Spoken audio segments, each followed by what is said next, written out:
in interest-free loans during the coronavirus pandemic due to its refund policy. A class action lawsuit has been filed on behalf of travellers whose flights were cancelled because of COVID. Camilla Mills reports. The legal firm, which is representing what it says are hundreds of thousands of complainants, says that Qantas customers were entitled to a full cash refund for cancelled domestic and international flights.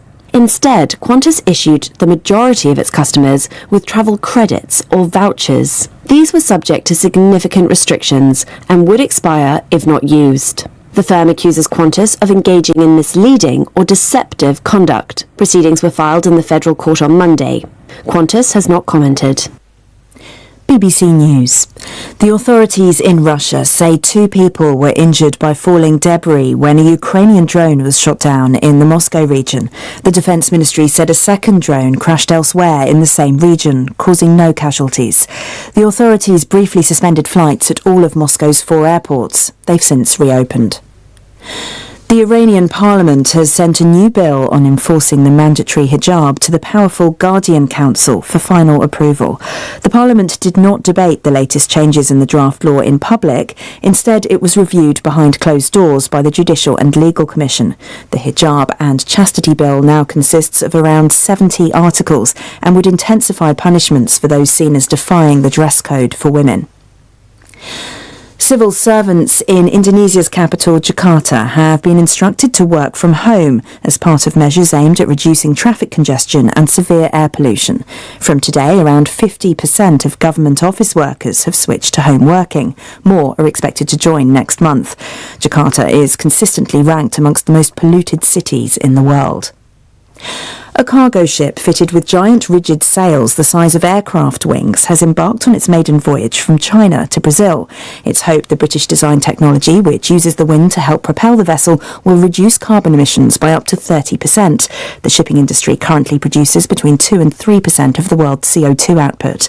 John Cooper from BAR Technologies, which made the sails, predicts they will become widely used.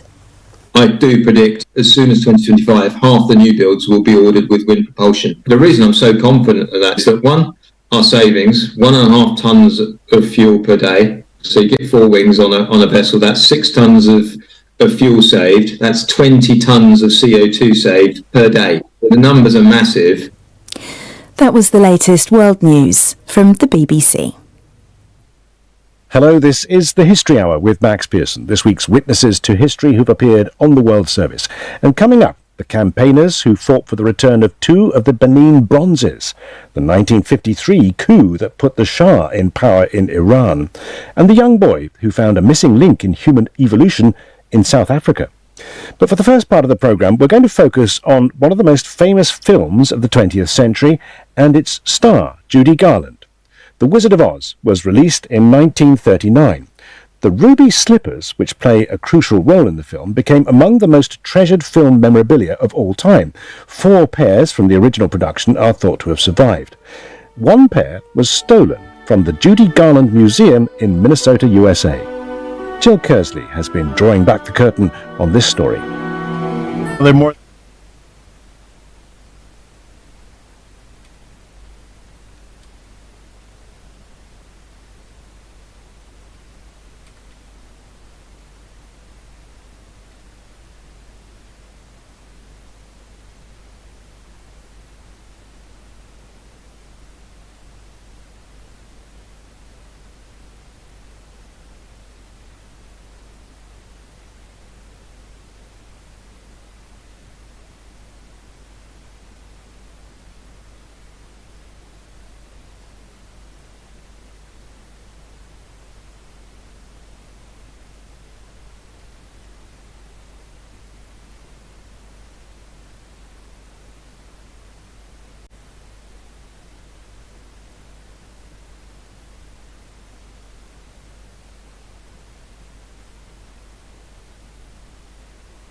that the prosecution lawyer, Nick Johnson, KC, inside the court right now, has said that Lucy Letby has refused to attend her sentencing.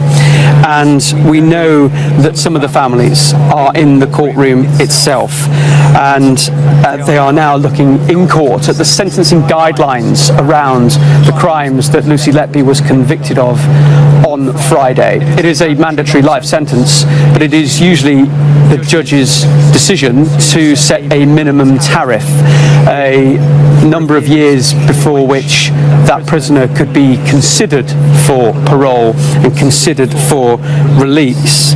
And Nick Johnson KC arguing right now in court that, in his words, this is a very, very clear case which calls for a whole life order. That would mean Lucy Letby, if it were to be passed later today by Mr. Justice Goss, would spend the rest of her life in prison. And it is reserved for the most serious offenders. And there are very few prisoners in the UK who are serving a whole life tariff at the moment. And that is one of the options available to Mr. Justice Goss this afternoon. He may set a life sentence with a minimum tariff, or indeed a whole life sentence. That will start from 2 o'clock. This morning is very much about the families being able to articulate the pain that this has caused them over the years and the suffering that has come about because of the abuse of trust, the betrayal of trust that Lucy Letby carried out at the Countess of Chester Hospital. We will bring you all the details of those victim impact statements and, of course, that sentencing this afternoon. Tom Parmenter, thanks so much for that, and of course the big headline coming from it that, as expected, Lucy Letby is not in court in person this morning. Let's discuss all of this with Dr. Felicity Gerry, who's an international barrister and professor of legal studies, and joins us from Australia, where she's on holiday this morning. Dr. Gerry, thanks so much for joining us on this topic. Initially, I guess wanted to touch on the fact that Lucy Letby has decided yet again not to appear in court. Of course, people over the last 24 hours, over the last few days, have been wondering whether that should be a loophole, perhaps that's the wrong word to use, that's closed in future. What's your view? These are actually very complicated problems because we do have to keep some sense of humanity in the system. So first of all, it's really important to have restorative justice processes, and victim personal statements are part of that.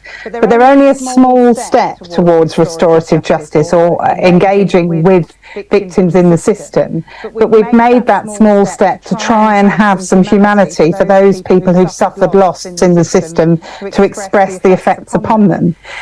As opposed to that, you still have to keep your humanity for those people in the dock.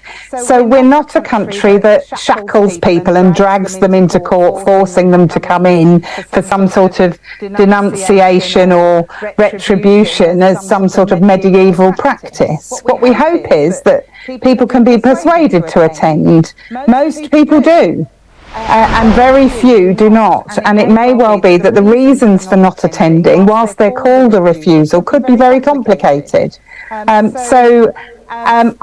think it's very dangerous to start calling for people to being forced into court, and actually what we need to do is look at how our system works to have legitimacy for us to understand how restorative justice processes might work without dragging people kicking and screaming in some medieval practice into court for some form of denunciation. So I can understand the frustrations for everyone, but actually we need a system that retains its balance and humanity. Perhaps one or two alternatives could be to force the convicted criminal to watch proceedings by video link in their cell, or alternatively it could just be a decision that the judge could take, that the default is they have to attend, unless, as you say, there is a complex and reasonable explanation for why they're not. Well, the default is people do have to attend. We have this problem with some young people, and that's often labelled a refusal. So thinking about different types of cases where they might lose the home that they're going to have for 25, 35 years, and they're convicted age 19. And if they come to court, they lose their cell and they get sent back to another prison.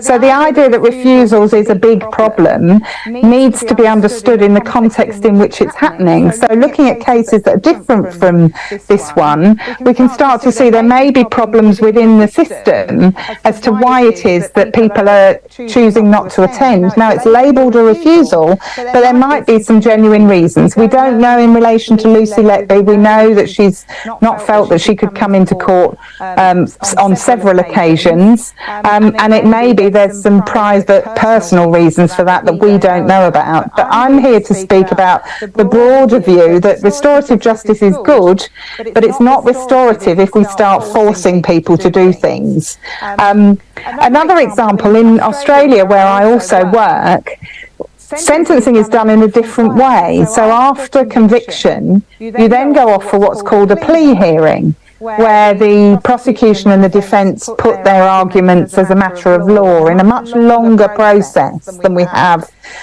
in England and Wales. And it takes some of the heat out of the immediate conviction, let's move to sentence very quickly. It's a mandatory sentence, so you're going to get most of your life, if not all your life. Even if the sentence is of the same type, that adjournment for a legal process for what's called a plea hearing, so in a little bit more detail than we have in England and Wales. And then sometimes judges adjourn again for a sentencing hearing. And during those periods of time, it might well be that people can be persuaded to attend because they know it's a legal exercise as well as a restorative exercise. So I think what this does is help us to think about, is our system working properly? Is it working fairly? Is it balanced? And that includes the balance for both victims and accused persons. We really don't want to be going back in time to a time when we forced people to do anything, or that we have visibly cruel processes. We need to retain our humanity as a system so that it has legitimacy. We don't want the system to look cruel. And Dr. Gary, just quickly, what are your expectations on the length of the sentence today? Well, we know it's a mandatory sentence. Parliament has said that life follows, so it's just a question of the tariff, which will be measured in decades, if not a whole life. Really, that's a whole other conversation as to whether mandatory sentencing is contributing to refusals to attend. Actually, if we had more discretion in sentencing, maybe accused people would be more engaged. That may be one of the problems, that these draconian, old-fashioned sentencing processes are being revealed to be inoperative. That's not to suggest that it should be a shorter sentence or to guess at what the sentence should be, but it's perhaps an example of why people don't engage, because these old-fashioned systems are really not appropriate and don't allow for restorative processes that clearly work for a lot of victims in the system. So I think the bellowing for procedures that force people to do something is pretty 19th century, if not earlier, and we need to calm down. Dr. Gary, thanks for joining us, very much appreciated. Let's get back to Tom Parmenter, who, as you know, is outside Manchester Crown Court and been following the early proceedings today. Tom, what is the latest? Well, if you're just joining us, Lucy Letby has again refused to come into the courtroom here for this, the final act of this long criminal trial. Her sentencing this morning will start with the impact statements from the families at the very heart of this case, the families who lost premature babies at the hands of Lucy Letby, or have been dealing with the aftermath of babies who survived attacks that she launched upon them. That refusal to come into the dock isn't the first time that she has refused to do that, but right now inside the courtroom there are just 3 empty chairs inside the dock, and Lucy Letby is in the cells, as we understand it, refusing to come into court, and that is something that is full of pain for the families. That of course, everyone will have slightly different views within that. There are a number of families involved in this case, but it will certainly be a point of great frustration that she is not there to listen to the impact statements that they have spent a lot of time putting together to try and encapsulate the anguish and the grief and the pain that her crimes have caused and the impact that they have had on them as families and extended families, communities, friendships. It is almost a never-ending cycle of pain for some of those families, because some of the children that survived are now 7 years old or so and have, in some cases, life-limiting conditions. And in some cases, families don't know how long they can expect those children to live.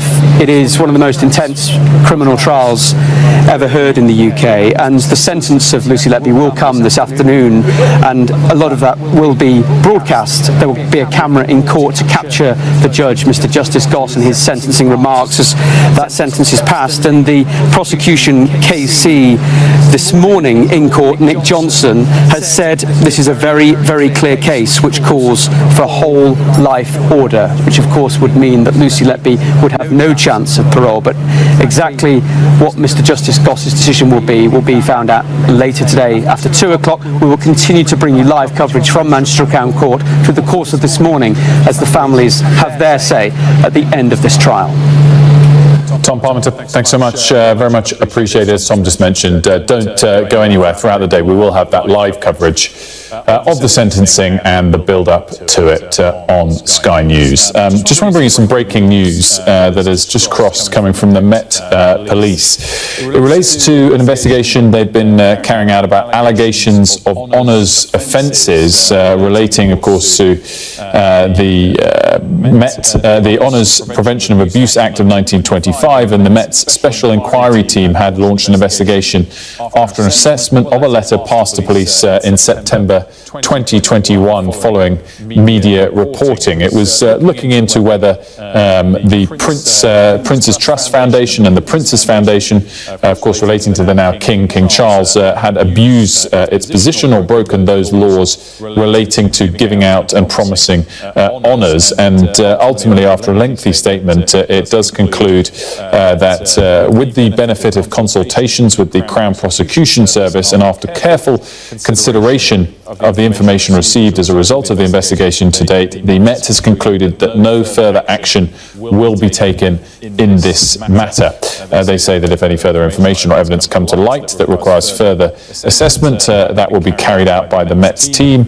They say nobody has been arrested or charged during the course of this investigation. Well, still to come here on Sky News this hour. We'll speak live to Jeff Hurst as the Lionesses make their way home after their defeat in Sydney yesterday. We'll discuss why Donald Trump is not taking part in this week's Republican presidential debates and the new collectible coin launched to celebrate the life of J.R.R. Tolkien. Now, the first tropical storm to hit California in more than 80 years is bringing record rains and flooding to Los Angeles and even desert areas like Palm Springs and Death Valley. Schools have been closed and flights cancelled. More than 26 million people are under flood warnings. Our US correspondent James Matthews has this report from Palm Springs. Hillary first made landfall in Mexico, barreling north towards the United States. It had started as a hurricane off the coast, but weakened to a tropical storm by the time it crossed the US border. Downgraded, but devastating still.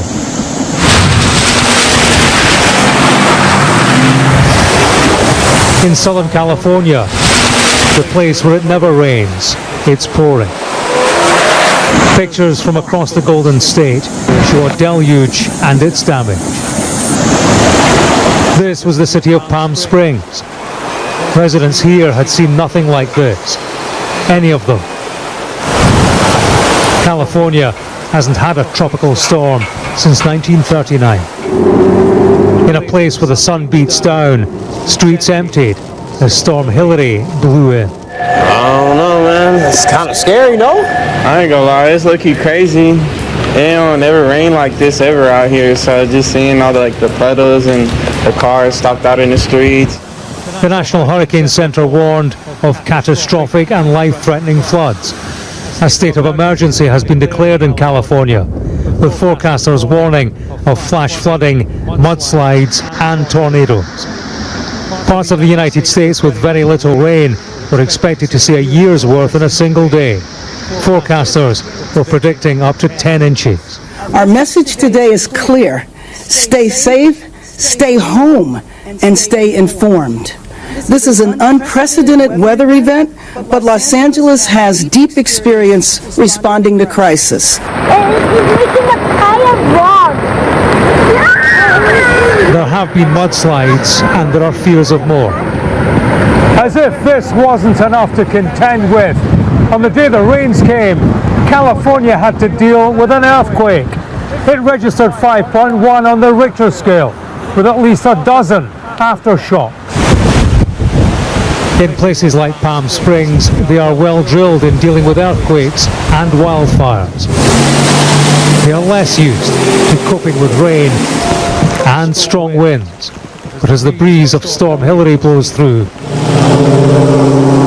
they are learning. James Matthews, Sky News, in Palm Springs, California.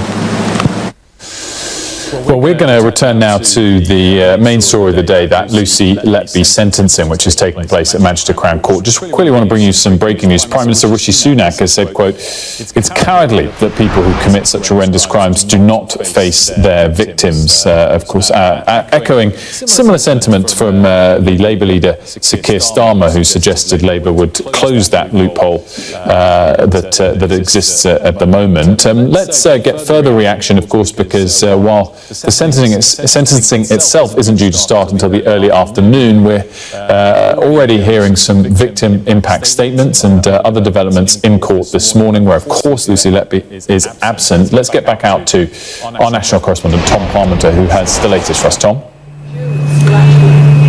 Yes, as you say, Lucy Letby refusing again to come into the courtroom to hear the final act of this long trial. It is a very poignant morning for the families, because it is their opportunity on the day of sentencing to give their impact statements, just what has happened to them as a result of the crimes of Lucy Letby at the Countess of Chester Hospital.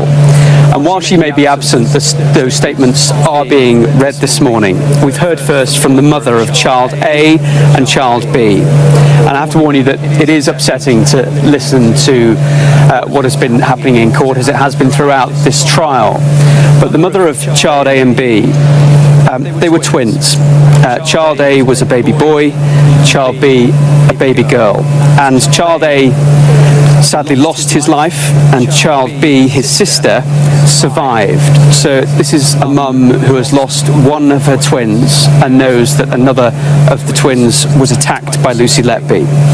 It all happened in June 2015, and an expert in the case said that child A was most likely injected with air and had died within 90 minutes of Lucy Letby coming on shift on the 8th of June 2015. This is the statement from the mother of child A and child B.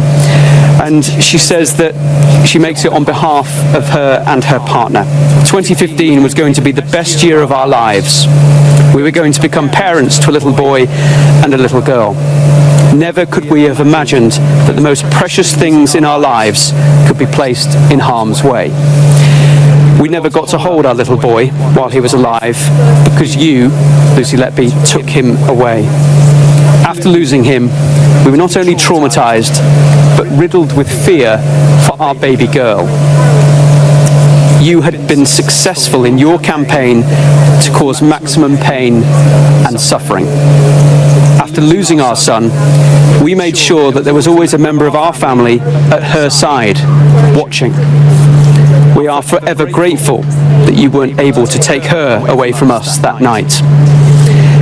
There is a constant shining light in her. You thought it was your right to play God with our children's lives. They go on to say that they now suffer from anxiety, depression, and post-traumatic stress disorder because of what happened.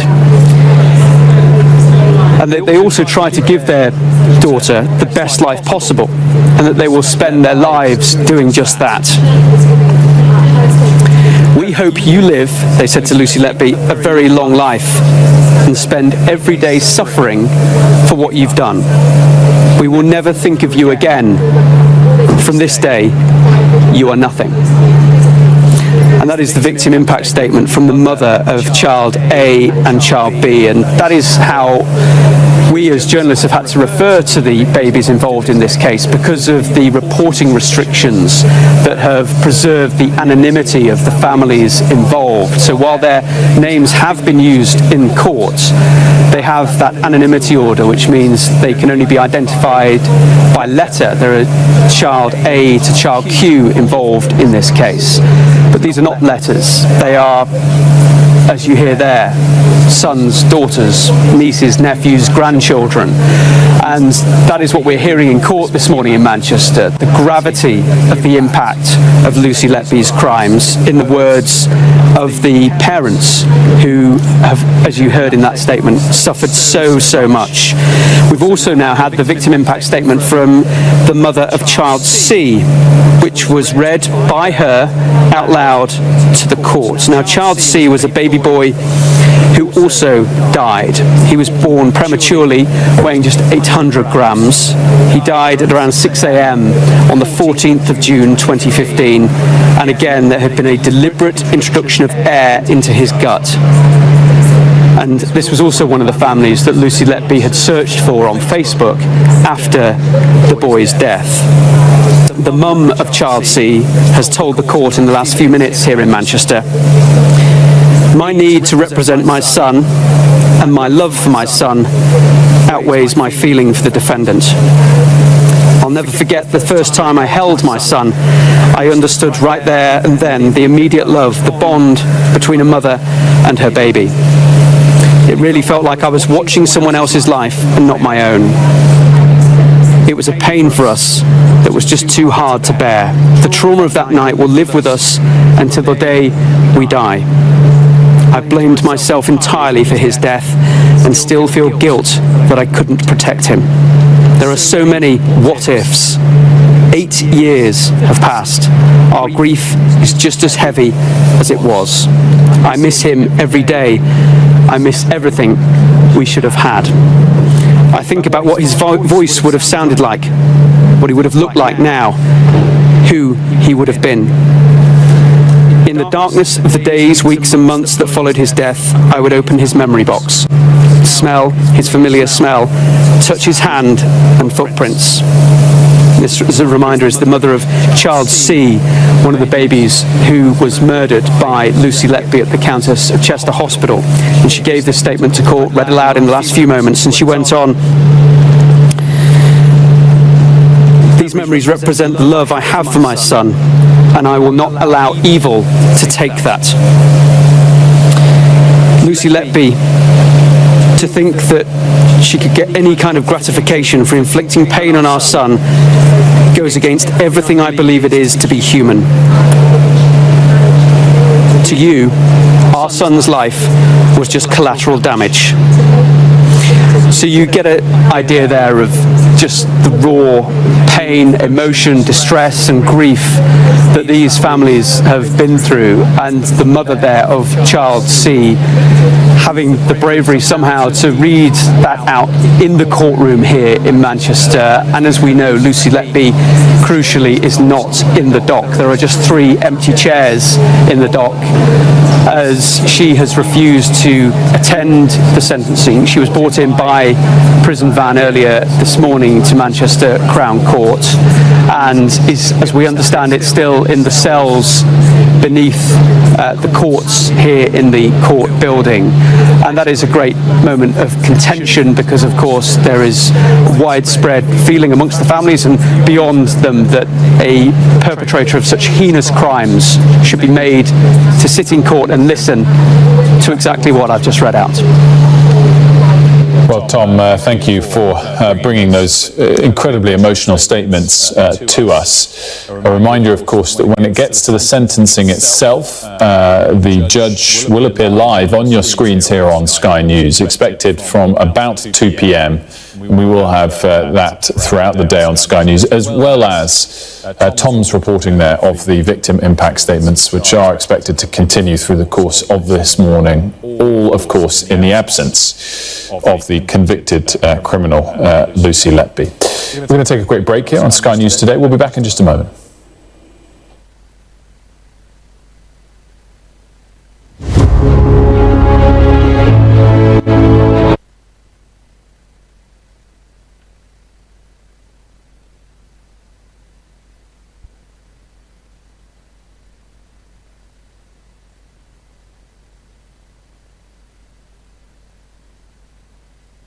Kenya, Uganda and Tanzania. And the best part is, SendWave is absolutely commission free. Our exchange rates are excellent. You can see for yourself by checking them out on our website. So how do you use SendWave? SendWave is an app that you can download onto your phone from the App Store or Google Play Store. The app is free to download. After downloading it, just open the app and enter your name, email and phone number. That's it, you're good to go. Make sure you use the promo code SR, S for Star, R for Radio. This promo code will give you £5 free credit to send to Africa on your first transaction. Your money will be delivered to your recipient within seconds. Feel free to call me on 0749 7377 647 at any time. I'll be happy to tell you all about SendWave and help you in any way I can. Remember to use the promo code SR for £5 free credit. Medasse. Hi everyone, it's your girl BB Clement, the author of How to Go From Employee to Entrepreneur and the host of your weekly business show, BB Means Business, the show where we discuss everything you ever wanted to know about business but you were afraid to ask. How do I start my business? How do I raise the finance? How do I grow my business? Where am I going to find my customers? Join me every Tuesday at 1:30 p.m. on Starr Radio UK to get all the information and tips that you need to become a successful entrepreneur and become financially free. Remember, don't let life dictate to you. Rather, put your signature on life.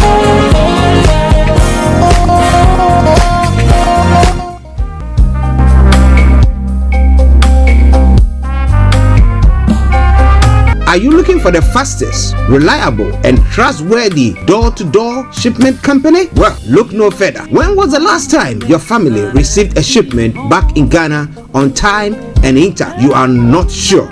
Well, Lamb Shippers, we pride ourselves with being the fastest, reliable, and trustworthy shippers you can use. You are assured of a prompt pickup anywhere in the UK by our personnel. They also make sure your items are well packaged to get to its destination in time. When it comes to door-to-door shipment, look no further.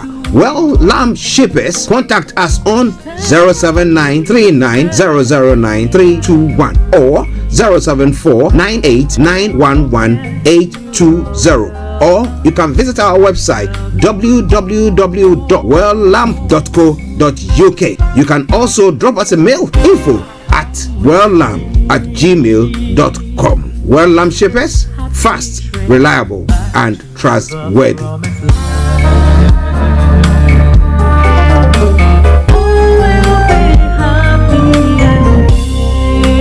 Hi there. Are you dreaming of owning your own house in Ghana? Then you will need a well-documented piece of land that is free from troubles. I highly recommend My Africa Property for any size of land that you will need. With My Africa Property, lands are available in Prampram, Sopoli, Tohenia, Ogome, Dodova, Winneba, and many other locations at affordable prices. These locations are about an hour away from the airport, only 35 minutes from the motorway, 10 minutes drive from Central University College, 10 minutes drive to the beach, and close to Prampram Senior High School and Ghana Men's Soccer Center of Excellence. For more details, visit our website www.myafricaproperty.com or call our UK office on 0208 123 2523. For our US and Canada offices, call us on +1 585 184 994145. You can also email us at ghana@myafricaproperty.com. Tune in to On Point here on Starr Radio UK with Empress Regina every Monday at 5 p.m. GMT. Looking forward to your company. Check me out. He tells me my energy is making him tired. Yes! How do you get the energy to do I've been told that I have a lot of energy, but my goodness, I think today I have met my match, people. I have met my match, Miss Suzanne. Wow, amazing. One of the things that's the start of the darkness. Hole of darkness. So what did that? Myself and the world will adjust. And 2019? Forget the proverbial boardroom. Join me, Simone Frazier, on The CEO, the program that gives you the driving seat over your life. Every Tuesday, 8 p.m. only on Starr Radio. Getting onto the property ladder has never been easy until now. Join us this and every Thursday from 7 p.m. to 8:30 p.m. live on the Property Hour show on Starr Radio UK, where we talk to mortgage brokers, property developers, estate agents, landlord, tenant, property consultants on how to invest or get into the property business and make money. You can't afford to miss this. The Property Hour show is your best source into the property industry. Hi guys, this is your friend Uruj from SendWave. SendWave is a money transfer app that is used by people all over the world to send money to their loved ones in Africa. With SendWave, you can send money to Ghana, Nigeria, Kenya, Uganda, and Tanzania. And the best part is, SendWave is absolutely commission-free. Our exchange rates are excellent. You can see for yourself by checking them out on our website. So how do you use SendWave? SendWave is an app that you can download onto your phone from the App Store or Google Play Store. The app is free to download. After downloading it, just open the app and enter your name, email, and phone number. That's it. You're good to go. Make sure you use the promo code SR, S for Star, R for Radio. This promo code will give you £5 free credit to send to Africa on your first transaction. Your money will be delivered to your recipient within seconds. Feel free to call me on 0749 7377 647 at any time. I'll be happy to tell you all about SendWave and help you in any way I can. Remember to use the promo code SR for £5 free credit. Medasse. Hi everyone, it's your girl BB Clement, the author of How to Go From Employee to Entrepreneur and the host of your weekly business show, BB Means Business, the show where we discuss everything you ever wanted to know about business but you were afraid to ask. How do I start my business? How do I raise the finance? How do I grow my business? Where am I going to find my customers? Join me every Tuesday at 1:30 p.m. on Starr Radio UK to get all the information and tips that you need to become a successful entrepreneur and become financially free. Remember, don't let life dictate to you. Rather, put your signature on life.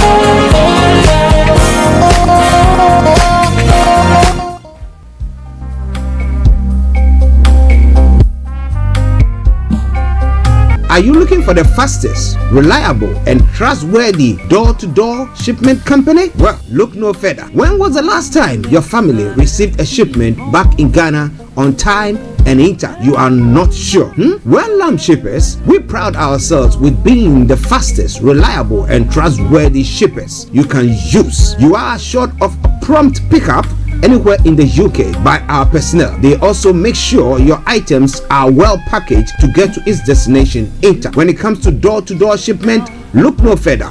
Well, Lamb Shippers, contact us on 07939009321 or 07498911820. Or you can visit our website www.welllamb.co.uk. You can also drop us a mail, info@welllamb@gmail.com. Well Lamb Shippers, fast, reliable, and trustworthy. Broadcasting live online. Turn it on. Turn it up. Bekutu, show them you got the Coco set. Ladies and gentlemen, it's your boy Harry Song, aka Mr. Songs. This is the Kingmaker, Baba for the girls. We're here. This is Starr Radio. Don't go nowhere. UK, London. We they call them London for home. For here, we they call them London. And that's how you know. Just have fun and stay blessed. Hi there. This is CJ Buckman, your life coach. And whenever I'm in London, I listen to Starr Radio UK right here. But guess what? You can listen to wherever you are. The best radio show. Broadcasting worldwide, online, all around the world. In your car, at work, at home, on your smartphone. This is Starr Radio UK. Are you ready to turn it up? 10, 9, 8, 7, 6, 5, 4, 3, 2, 1. Your heart is aching. Smile even though it's breaking. When there are clouds in the sky, you get by. If you smile through your fear and sorrow, smile and maybe tomorrow you find that life is still worthwhile if you just smile. Hey, this is Archie and you are listening to Starr Radio UK and The Morning Show.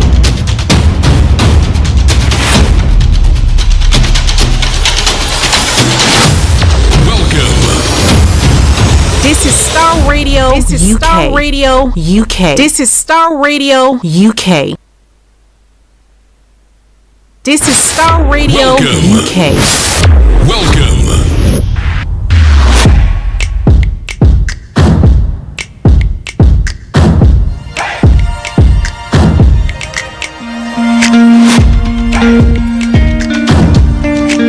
Broadcasting worldwide. This is Starr Radio.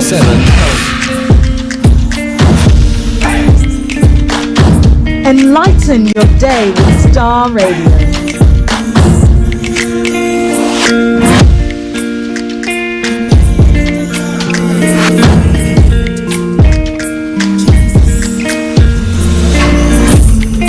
Okay, let me say massive good morning, good afternoon, good evening, good night to you wherever you might be on planet Earth, and those of you on other planets as well. We want to salute you and welcome you once again to the Starr Radio UK morning show. Today is Monday, the 21st day of August, the year 2023, with the time now 10:44 from the hearts of London. And if you don't know where you are on the Starr Radio UK morning show on the various platforms, watching or listening to us. And once again, I say a massive welcome to the show.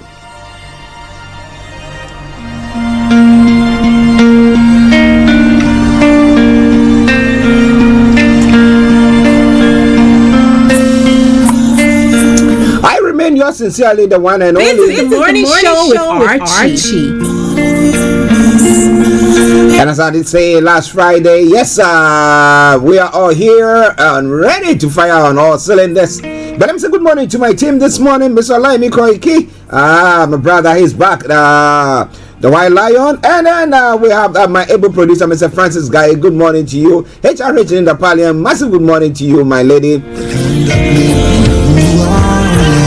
My Bishop Adesina, good morning to you. Anthony Adedeji, Aziz Badaskari, good morning to you. Olakunle, good morning. Sir Maxwell, where you are, good morning to you. Oh, Pastor Emmanuel Chidi, good morning. Pastor Mo, good morning to you. Let me also take this opportunity to say good morning to my brother Felix all the way in Aberdeen, Kojo D here in the south. Mr. Kofi Ali Abdul Yakin, I was trying to see whether I will get him during the course of the week for an interview pertaining to what the ECOWAS team are planning to do. Mr. Kenny Austin, good morning to you. Dr. Morton, good morning to you. Mr. Malik Dramani Mahama, I salute you all. And I say, share the broadcast with your friends and loved ones and invite them to like our pages. But all in all, massive good morning and welcome to the Monday edition of the morning show.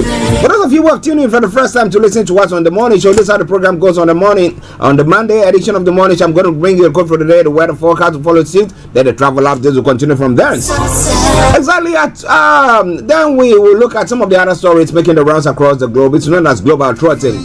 Exactly at 11 o'clock, we have Mr. Olayomi Koiki who will be joining in to bring you all that you've made so far so good. Lion Mohammed lobbies Nigeria Customs for publicity contracts.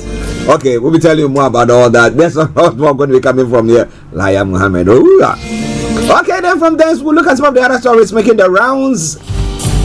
At 12 o'clock, the lines are open for you to add your voice to the discussions. The debate continues until 12:30 when we bring the first part of the program to a close and take you straight to Cyprus, where our own HRH Linda Pallien is to bring you Career 101. Then after that conversation, we'll bring the curtains down for the end of the program. So in a gist, that's what is going to happen today. So wherever you are, stay tuned, stay glued to your set. If you are sitting, sit very comfortably. You are standing, hold on to something, get yourself a hot or cold drink, whichever is appropriate, and let's take this journey. Welcome on board. You Lord, greatly to be praised. Great are you, Lord. Okay, so the quote of the day says what? So to succeed is certainly not a beauty contest. It is about delivering results, and you have to work hard towards that. Okay, so it's not a beauty contest. It's no. It's working hard assiduously. Be it, resilient, and I tell you that you will get there. Okay, so now moving on straight to the weather front as well. Now we had a very lovely weather over the weekend, but this afternoon we'll see dry conditions with plenty of sunshine for all, with very little in the way of cloud expected. Now this evening we'll start with dry conditions and prolonged clear spells. Variable cloud will build in from the west throughout the overnight period, but no rain is expected with it. Now when it comes to the temperature is going to be 25 degrees, the lowest is going to be 14 degrees, pollen level is going to be high, UV level high, and pollution low. Sunset 2012 and sunrise for tomorrow morning 05:55 hours. And that brings us to the end of the weather forecast for you today. Star Radio UK, your favorite African and Caribbean radio station in London. Well, you know, England lost, and yeah. So you see, but we celebrate the women. What the men couldn't do, the women have done. Didn't they? Yes, they have. Applaud to say. Maybe the women, the men will take a leave from the women's book. At least get to the finals. Not this one is This one is getting 100 million, and they come to play the ball, and they are all yeah. Okay, let's crack on. So football didn't come home though. But now let me tell you what is happening on the travel this morning. This morning on my way, I could see that it was a bit quiet there. But hey, it is what it is, and I'm going to tell you exactly what is going on. So let's take this quick commercial break. Tune in to On Point here on Star Radio UK with Empress Regina every Monday at 5 p.m. GMT. Looking forward to your company.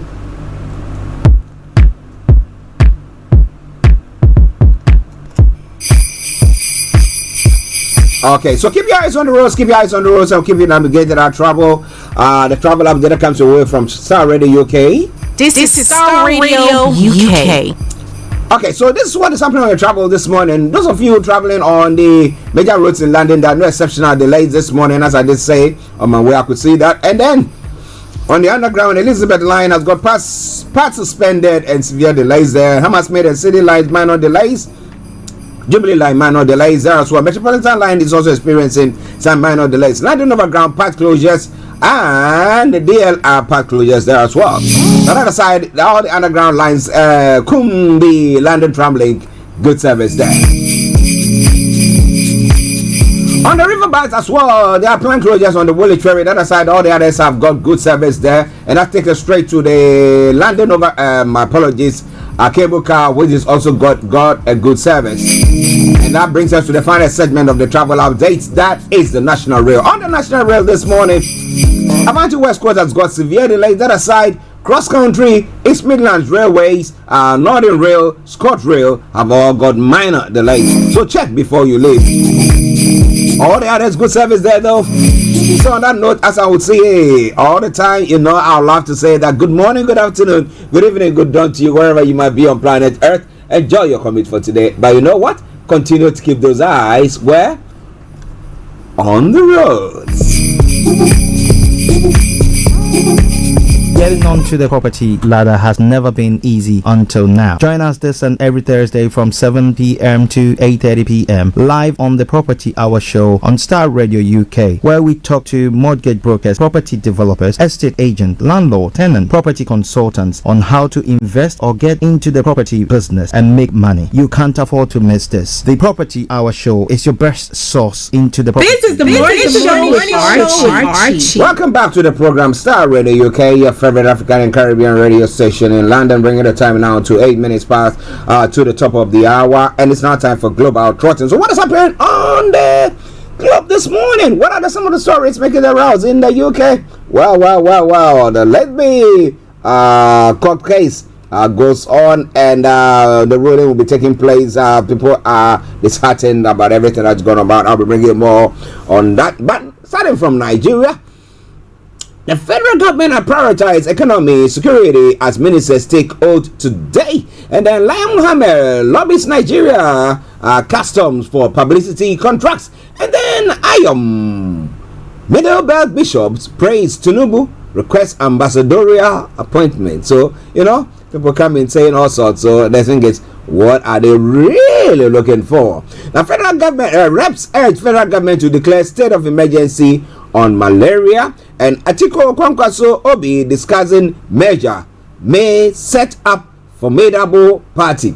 And I tell you that if the court rules that there should be a rerun, I was saying, remember that back in I think a couple of weeks ago, whilst on the discussions with Mr. Olayomi, Koiki, I did mention the fact that if they come together, because you're looking at the votes that they both had, if they merge, there's going to be trouble. There's going to be trouble. So I don't know what the ruling is going to be. I know those who were saying that all eyes on the judiciary, they're advertising what we call them.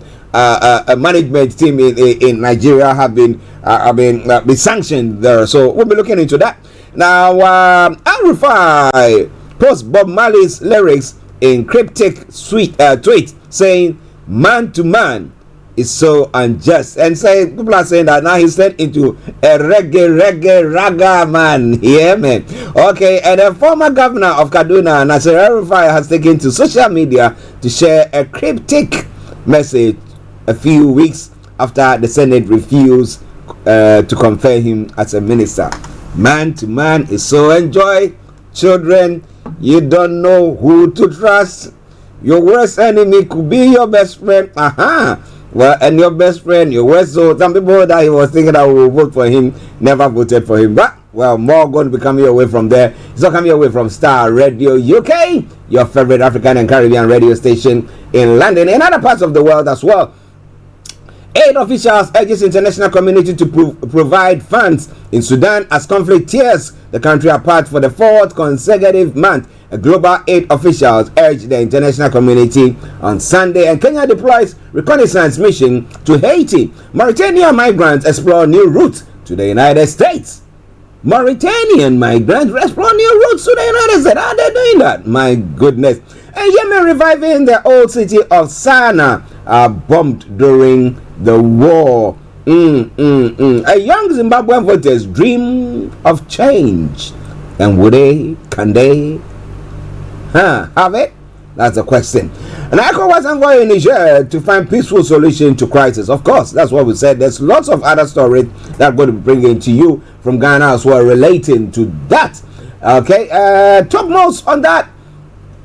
Tensions between Achime Bwakwa Kotoku heightens as Ochenhene instills parole chief in Aduejoy. Some of the stories, and ECOWAS force may take a month to invade Niger. Security analyst saying the South Sudan based Ghanaian security analyst Dr. Prosper Ninote Ado says it might take a long while to put together any force to undertake a military intervention in Niger. So are they just blowing hot air? And a retired diplomat warns of needless bloodshed in Niger if ECOWAS uses force. Retired career diplomat Ambassador Daniel Ohene Jekum is warning that ECOWAS could be caught in a looming needless bloodshed if it swings towards military action in Niger. ECOWAS security chiefs are giving the strong indication that's going to be one of the things that they're going to be doing. Akufo-Addo must be first to call for negotiations in Niger crisis. That's what Jantua is saying. The chairman of the Political Affairs Committee of the CPP, Mr. Kwame Jantua,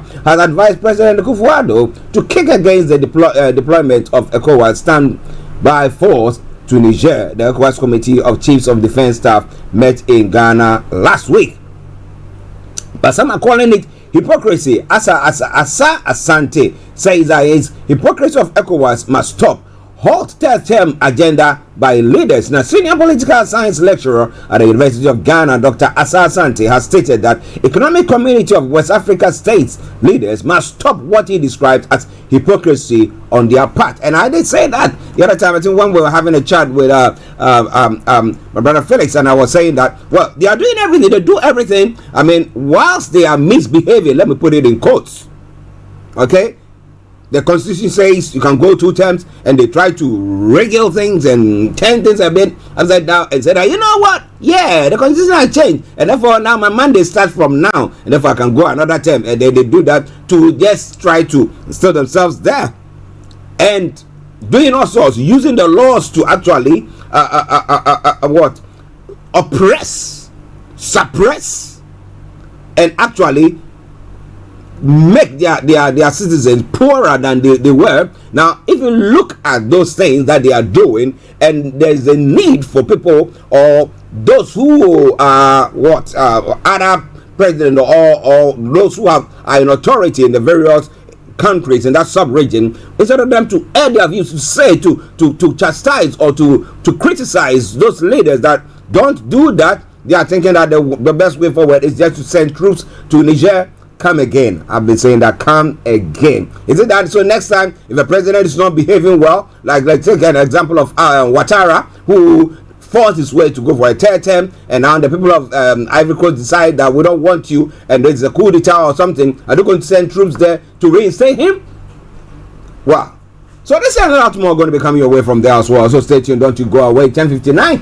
Let me bring you some other stories making the rounds in other parts of the world as well. Starr Radio UK. In other parts of the world, hundreds of migrants killed by Saudi border guards. That's a report. That's what the report is saying. Now, migrants tell the BBC they were shot on the Saudi border, as a new report alleges mass killing. But interestingly, you ask yourself the question: these are people of the same faith, right?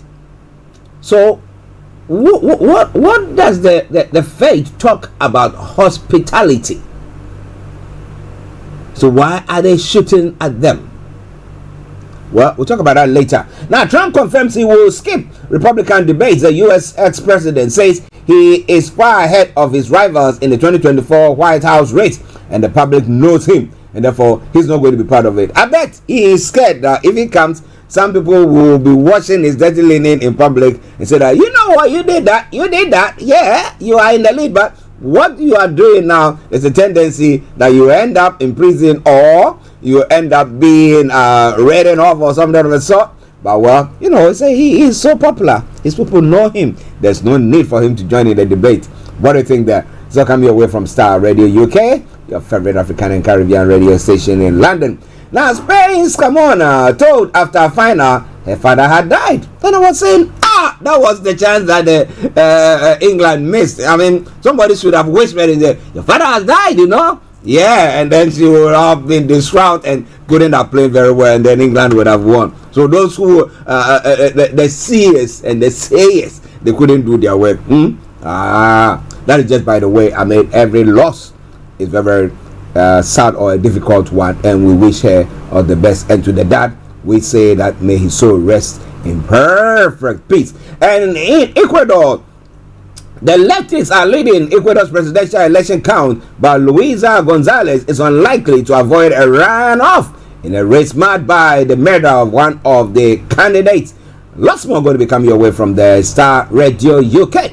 Now, in the UK, the most prominent story making the rounds: murder of Lucy Letby victims are horrified by evilness. The serial killer is being sentenced after being found guilty of murdering 7 babies at a hospital. When the common denominator becomes somebody of that sort, that every time the person is on shift is when the children die or death happens, then automatically what the consultants were saying was something that should have been looked into, but wasn't, and all these babies are gone. Well, she's failing to appear before the courts for her sentencing, and what do you think is going to happen there? It's all coming away from Starr Radio UK. It is your favorite African and Caribbean radio station in London. Cancer check label added to supermarket pants. Wow. Underwear labels urge people to contact their GP if they spot symptoms of breast or testicular cancer. Wow, we'll be talking about that one of these days. I'm going to bring a health expert in on the show for him to help us on that way. But let me bring you this song. It says, writing the names of talkatives, those who are just criticizing you for criticizing you sake. It should be a constructive criticism, right? Right. Okay, enjoy this from Kofi Boham. And it says, writing names of talkatives.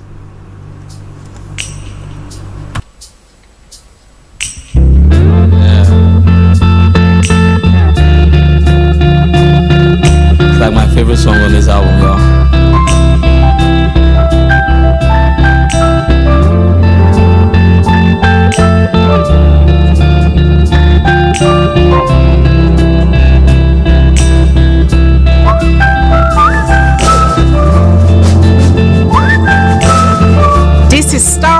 Radio UK. This is Starr Radio UK. Broadcasting worldwide, online 24/7. People like to talk the things they know and the ones they don't. They will spread lies and rumors just to be known. So why are you wasting your time like this? It's no secret in our world. People like to talk the things they know and the ones they don't. They will spread lies and rumors just to be known. So why are you wasting your time like this? Hearing those things that break your heart. Give no attention, give no thoughts. Cause people talk, but they'll never help you walk.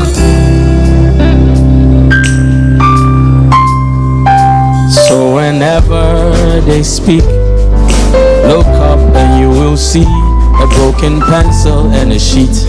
And tell them, say, I'm writing names of properties. Yeah. All of this noise you're making on me. Teacher will get you when he comes. I have a race. No time to waste. No time to waste. I'm writing names of talkers. I'm writing names of talkers. 1, 2, 3, 4, 5, 6, 7, 8, all of 9. this noise you're making on me. Teacher, let them when you come. Teacher will get you when he comes. I have a race. No time to waste. No time to waste.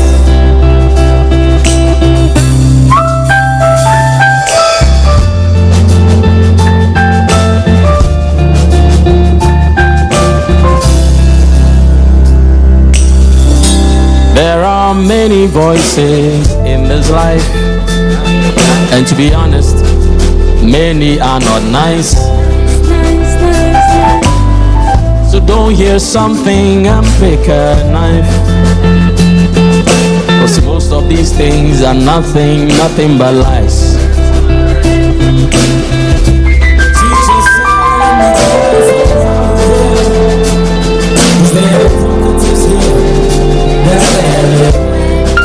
All around the world.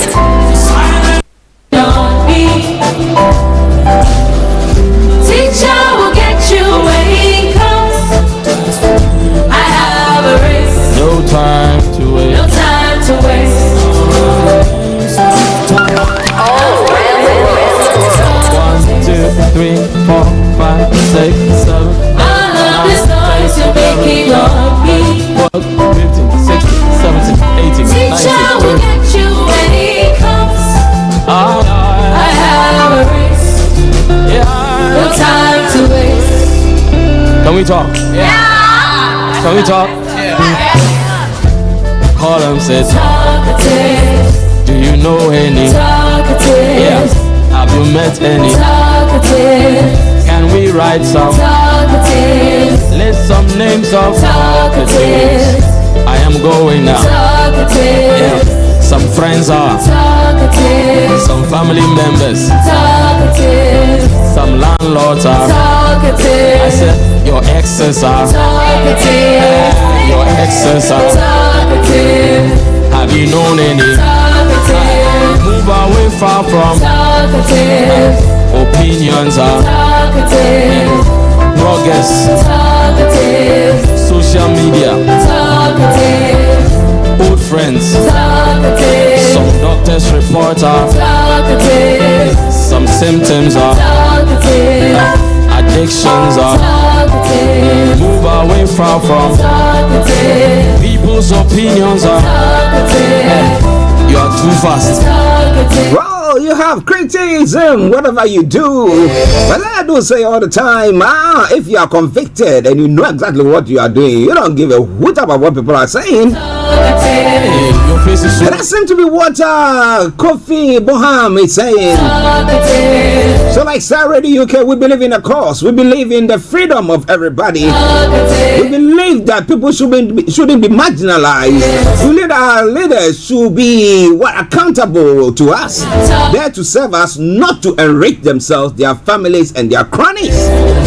So what about that? Well, to do that, I've got with me the white lion himself, Mr. Olayomi Koiki, after that long week's holiday, and he's back, refreshed and all ready to fire on all cylinders. And let me say, massive good morning to you, Yummy. Well, a very good morning to you back in the studio, Mr. Archie. Good morning to all our viewers and listeners from around the globe, and welcome once again to the Starr Radio UK. It is the finest African and Caribbean radio station in London, as we are now just almost half of the year gone already. The month is also running very fast, and there is still a lot happening in one of the most populous black nation that is called Bako in Nigeria. And like you said, it's been a week away, but it's great to be back again after the long week. Yes. How are you? How was the weekend? The holidays? And I mean, just comparing it, because we know we talk about all these things, and we're looking at our families back home, and we're thinking, okay, if somebody's in Nigeria, they are on a long vac and stuff like that. How able are parents to afford, I mean, going for holidays, for a break of the sort? Anything of the sort?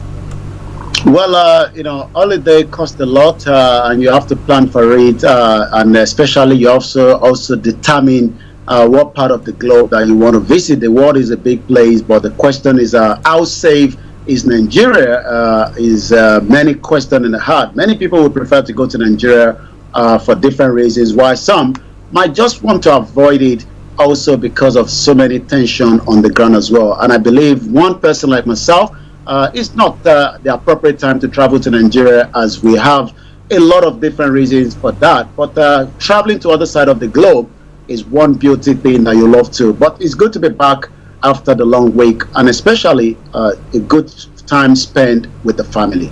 Yes, it's very, very important. And well, if you've not had the chance to spend that, well, take a leaf from Yomi's book, have some chill, and spend some time with the family. As they grow, they grow so quick. By the time you say Jack, and then you think, oh, come, and they say, no, you go home, and then they are in their rooms. We don't want that, right? So that is the time to do that. And welcome back, Yomi. It's nice to have you back there. All right, then. Now let's move on to the story that is making the rounds in Nigeria. Today, from the update from Nigeria, and I can see in the background some of the ministers who have been approved by the federal government's economy security is prioritizing economy security as ministers take oath today. So, who are those behind you? We know someone is now becoming a reggae artist, and we'll be talking about all that. But yes, what is government doing? How is it prioritizing everything that is talking about there? Yummy.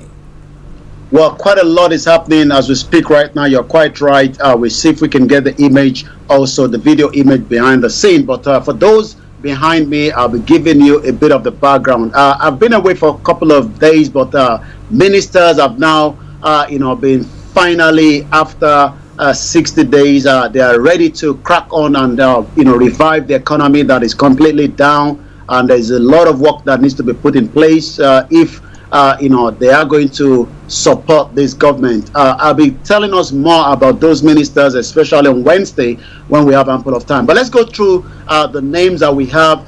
As the minister take the oath of office today, the priority focus of the federal government will be on the economy and guess what? Security. Security is the backbone of any economy, and if they don't have the security, you are not likely to be doing investment. And behind now is the footage. This is a live transmission that is still going on in Abuja as I speak to you right now. I'll be telling you everything we need to know. Those names and the images that you've just looked at to your right hand side, far right, I'm sure it's somebody that we all know very well. Wike, the former governor of Rivers State, is now going to be in charge of the FCT. Little bit of reasons for that. Some say maybe just to make sure the checkmate team doesn't go beyond its boundary. I don't know how far that is true, but like I said, there is a lot going on. Top presidency also says that there was some changes as well, that appointment will be guided by 8-point agenda of the president as stated during his election manifesto. Also, it was further learned that the president might set target and performance index, maybe again to make sure that any of the ministers are working in accordance to what they expected. I've seen the, let's see if we can bring that image back again. On the table of this particular inauguration that is about to kickstart, I could see the Quran, I could see the Bible, and I believe those are the major ones that is being used in Nigeria.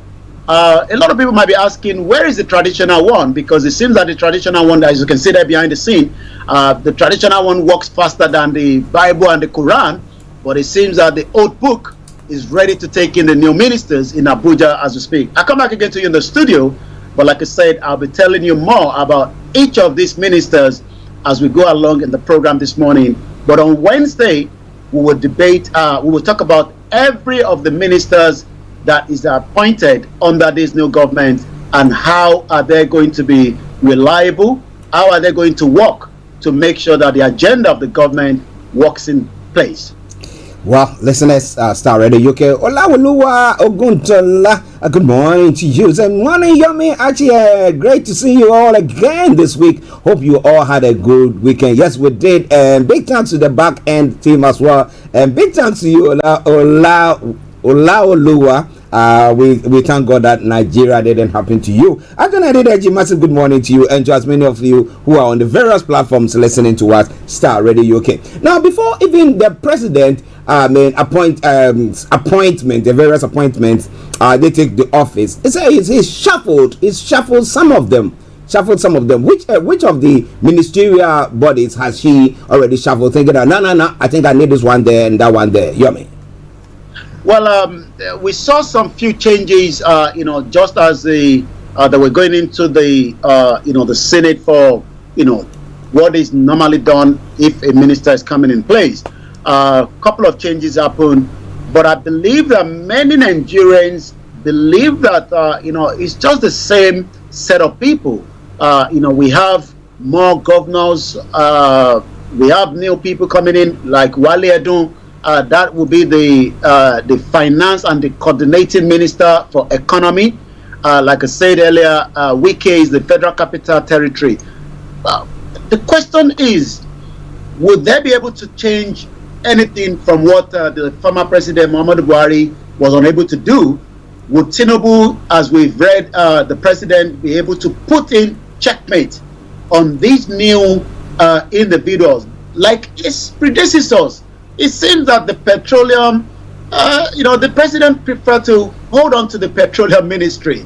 Buhari did the same thing. It seems that Bola Tinubu is doing the same thing as well. President will head the petroleum ministry, while a former senator, Enik Lakpobiri, is the Minister of State and Petroleum Resources. Like I said, there is an 80-page manifesto containing multi-sectoral policy option tagged Renew Hope. Some have thought it's now called Renew Shege, but some say it's too early to call it Renew Shege since the president is not even a year in the office yet.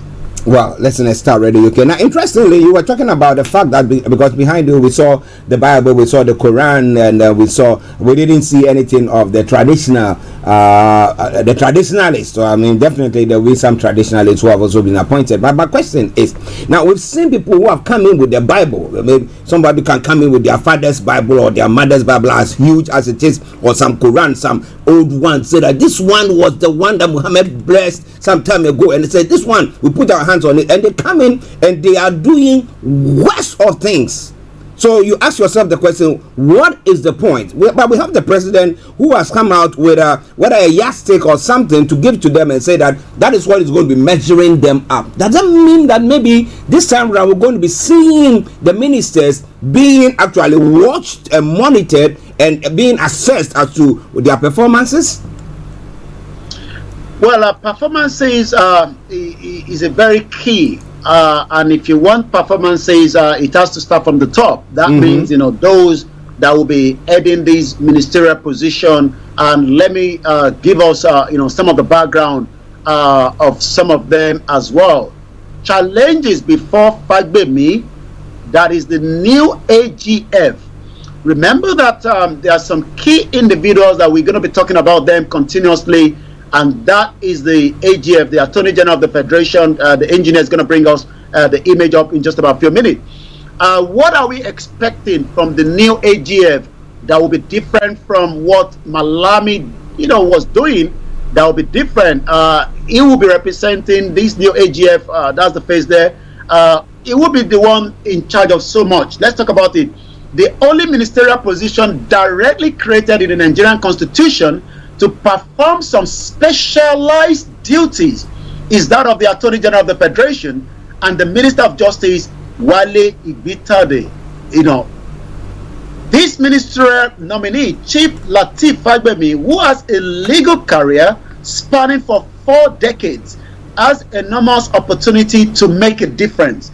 We saw Malami could not make those difference, especially with so much cases when it comes to some of our cases that we have with the international community, especially legal cases that made Nigeria to lose out when it comes to money and opportunities as well. Of all the ministerial portfolio, the only one that is directly created, like you said, under the Constitution is this particular AGF.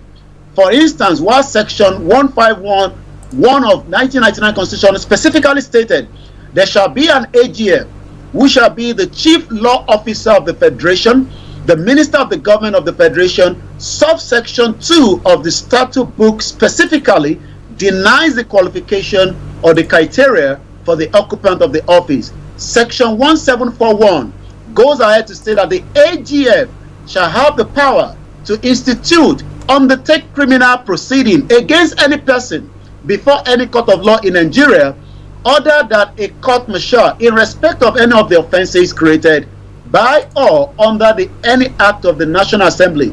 So this particular individual will have to deal with cases. Let me tell you some of those cases that he will have to start with. The most important one is also the one of Nnamdi Kanu. Nnamdi Kanu was kidnapped, rendition back to Nigeria by the federal government. I'm talking about the former president Muhammadu Buhari. The law has not worked in favor of Nnamdi Kanu. Will the AGF now allow the law to work? Let's talk about El Zakizaki. There's also the law hasn't worked against him as well. Let's talk about Dr. Chief Sunday Igboho. Is this going to make any changes with the new AGF? And so many other cases that are pending as the AGF has its desk full of files to deal with. Let me come back again to you in the studio. Once again, this is Starr Radio UK, the finest African and Caribbean radio station in London. Well, listeners, it is Starr Radio UK, and as I'm saying, there is lots that is happening. But do you think that with this ministerial appointments and reshuffling of a few of the appointments, and do you think Tinubu is going to do any better than what we are seeing with the people that he has, and the fact that it's going to be monitoring or be in charge of the the crude oil bits? I mean, looking at that, which is, the main sources of revenue for the country, do you think that is going to bring about any difference? And the fact that people are just going on swearing oath and using all that, what do Nigerians even think about that? If you're listening to us, what do you think about that? Do you think the fact that somebody's taking the Bible and said, I put my hand on it, I will do the right thing, means that the person is going to do, or had the Quran, and so I put my hand on it and I promise Allah I'm going to do everything? Do you think that they are doing anything good with everything that we've seen so far? I want you to add your voice to the discussions this morning. It's all coming your way from Starr Radio UK, your favorite African and Caribbean radio station in London. Okay, let's go. But Aziz says, good morning to you all, the Starr Radio UK team, Mr. Archie and Mr. Koiki. Aziz, thank God you are still alive and Nigeria has not happened to you. Starr Radio. Okay, now let's move on quickly.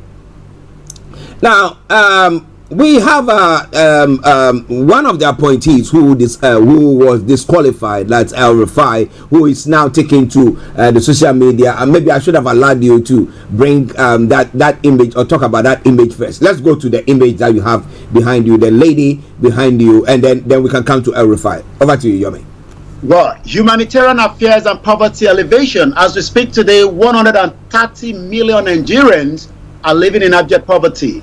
Betty Edu has a lot of work to do. How is she going to make sure that many lives of Nigerians are lifted out of poverty with a portfolio is a question that many of us will be looking up to. Again, when we talk about this ministerial position, there are some individuals that we will be talking about frequently. One of them, again, is Betty Edu, and the other one would be the Minister of Foreign Affairs. We have Jeffrey Oyemi that traveled across the globe representing Nigeria. We now have Yusuf Tuga that will be the Minister of Foreign Affairs representing Nigeria. You were talking about El Rufai earlier on. It seems El Rufai has finally accepted his fate that he will not be part of this government, and he's already singing, like you said, in the terms of reggaeton. El Rufai, as we know, was the former governor of Kaduna State, but it seems that trailer, as Nigerians will say, have gone through between El Rufai and the new government of President Bola Ahmed Tinubu. El Rufai was scrutinized for security reasons. He was not given the soft landing during his own, Senate appearance. He has actually now finally said, it seems that I will just allow somebody else to be nominated. But the headline this morning is, Nigerian netizens have mocked ex-governor Nasir El-Rufai, christening him as a reggae minister. Why is that? Following his cryptic lamentation on the betrayer by posting on a Bob Marley song lyric underscoring the theme. Yesterday, according to the report, Mr. El-Rufai shared a lyrics of Bob Marley, who capped the feat that decry betrayal by close friends and allies. It seems El-Rufai is saying to Bola Tinubu, you are just the same betrayer. We brought you in, but it seems that you are just marginalizing us. Maybe just the way Buhari marginalized others. We will have to wait and see. But it seems that 2027, which is after the first year of Bola Tinubu, maybe he might bring back El-Rufai, just as Buhari had to go back and bring in Bola Tinubu after there was a fallout during the first year. Well, let's see. Will there be a fallout? After all, the president Tinubu appointed him, and so he has done his best. It's only that the committee that's supposed to approve them thought that he wasn't qualified because of security reasons. Well, is it because he's going to say that, well, as far as he's concerned, there will not be any Christian leader or this in that particular part of, is it Kano or Kaduna, whichever place that he is, and that's what has caused him. Where? Kaduna, yeah, and that is what has caused him. Well, we all live to see. Starr Radio UK. Now let's come quickly to one person who we thought that maybe under Buhari he was a wonderful man. He goes abroad to make statements pertaining to what is happening in Nigeria, but he never wanted to address the press in Nigeria so that people can scrutinize him. That is Lai Mohammed. Well, he's going on lobbying so that he could get some position. Lai Mohammed. Yummy. Well, the former information minister, Alhaji Lai Mohammed, seems to be, it seems that he's still interested to be part of this government. Maybe, Bola Tinubu will give him that soft landing. We don't know yet. But, Lai Mohammed, one of the biggest liar of our time, you would think that as an elderly man, he would try to minimize his lies. But rather, even his grandchildren told him that, Dad, we were told that your name, Lai Mohammed, tells a lot of lies, and it lies a lot. It tells the international community that there's safety in Nigeria, there's security in Nigeria, but we know all that is lie. But Lai Mohammed is now lobbying the Nigerian custom for publicity contract. The custom boss said that many Nigerians had a misconception and in some cases a narrow understanding about lobbying. According to Adewale Adeniyi, the acting controller general of the Nigerian Customs Services, says the service will lead way in using lobbying as a tool in governance. He said this in Abuja when he received a team of lobbyist firm led by the immediate past Minister of Information and Culture, Alhaji Lai Mohammed. The team was on official visit to Mr. Deni to introduce the services of British Constitute, an affiliated of a U.S. lobbyist organization that is now asking for a job in the custom control section of Nigeria. He doesn't want to go sleeping, you know. He wants to still have some job, raking in the money. Interesting. Listeners, it is Star Radio UK. It is your favorite African and Caribbean radio station in London. Now, last week, whilst you were on holidays, there was this story that broke pertaining to the some posters or some billboards that have been erected that was of the view or what saying that the whole of Nigeria was watching, or what the what they call all eyes on the judiciary. All eyes on the judiciary pertaining to the electoral tribunal, and because of that, the president came out like a ton of bricks over them, and some people have been sacked and all stuff. Now, if it says all eyes, what is wrong with saying all eyes? But it looks like we have Atiku Kwankwaso Obi discussing a merger. We've talked about that. So I think that myself and you, we are prophets. People have to come to us. We prophesy things that will happen. That if there is a recall of elections, I bet the best way is that all these teams, the opposition, will have to come together and whoop. Tinubu will be long gone. But with that statement that all eyes on the judiciary and everything, what is going on exactly when it comes to the election tribunal hearing? Well, if there is any changes that will make the election tribunal to make what we called, what is not new. I mean, Turkey had a rerun, so we shouldn't be scared of a rerun. But should a rerun happen in Nigeria and the two candidates come together and match, that is going to be maybe the end of these Bola Ahmed Tinubu. We don't know, because we know that between the three of them, it couldn't meet up to, the 25% according to what they're saying on the FCT. There's a lot of challenges on that. But we know that the numbers between the three of them, if two of those match together, that could be a big problem. But from what we are hearing right now, Atiku, Kwankwaso, and Peter Obi are discussing a merger, and they may set up a formidable party. Would that make any changes, at this particular time? Or maybe they are preparing for 2027. As much as many Nigerians are still not satisfied yet, they have to wait for the outcome of the election tribunal. Nobody knows what is going to happen yet. But the headline says Atiku, Kwankwaso, and Peter Obi are now discussing a merger, gearing up for possibility as the country continue its transition process. The trio of Atiku Abubakar, Rabiu Kwankwaso, and Peter Obi have begun to discuss the possibility of a merger with the ultimate goal of setting up a formidable party that could move effectively, challenging the ruling party. Remember that it took a merger of the CPC. Buhari couldn't do it on his own. He tried it one time, Ilule. According to Tinubu, he tried it the second time, Ilule.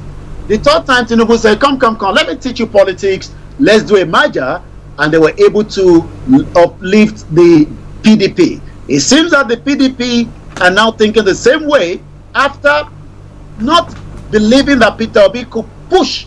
It seems Atiku is still interested. The question then is, who is going to be coming out under that party as a president and the vice president? Because we know in 2019 it was Atiku and Peter Obi. Peter Obi was not satisfied that he couldn't get a ticket. He ran to Labour Party. Labour Party made the push, and the push almost overthrown Tinubu in Lagos State, and they had to play the ethnic card, by saying that don't allow the Igbos to take over Lagos State.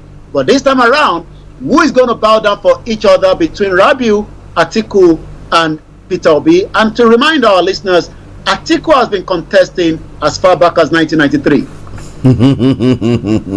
Well, maybe 2027 is what they are looking at. We're not very sure about whatever is happening. But listeners, it is Star Radio UK. Updates from Nigeria with Mr. Olayomi, Koiki in our North London studios. I'm actually here in the South studios. But is there any indication of when the verdict will be coming from the election tribunal? Have they given any indication at all? Well, all eyes on the judiciary is one of the most trending hashtag right now. All eyes on the judiciary, and it seems that as many people are still waiting. We don't know yet, but what we can say is that it seems many Nigerians are probably in the hope that the judiciary will make the best out of whatever is going to be the outcome.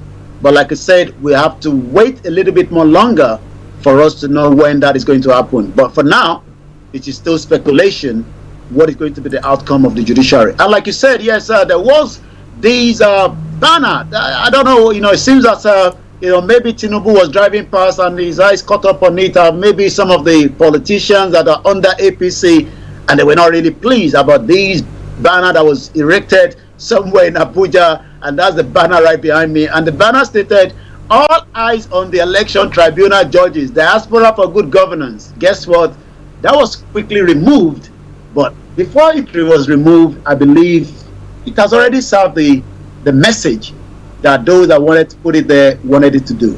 No, the question is, what was wrong with that statement, in your view? I mean, because we want to see if the judiciary thinks that Tinubu's team has presented a good case and they've got good evidence that he won fairly, what is wrong? If they find out that, the opposition, that's what we call Atiko and Obi and Kwankwaso, they didn't perform well and therefore they lost, what is wrong with that? So why are they angry about that? Well, like you said, politicians are not always comfortable when it comes to, images like these. They feel very, very uncomfortable, and they were very, very uncomfortable. They had to take it down. But it seems that the message already passed already, and that's all I can say. But what do Nigerians, before I just let you off and then bring us the results, what do Nigerians think about the judiciary? Do they think that they're going to be free and fair? Many Nigerians believe the judiciary would play the role that they are meant to do in accordance to the constitution of the country. So many Nigerians believe in the judiciary.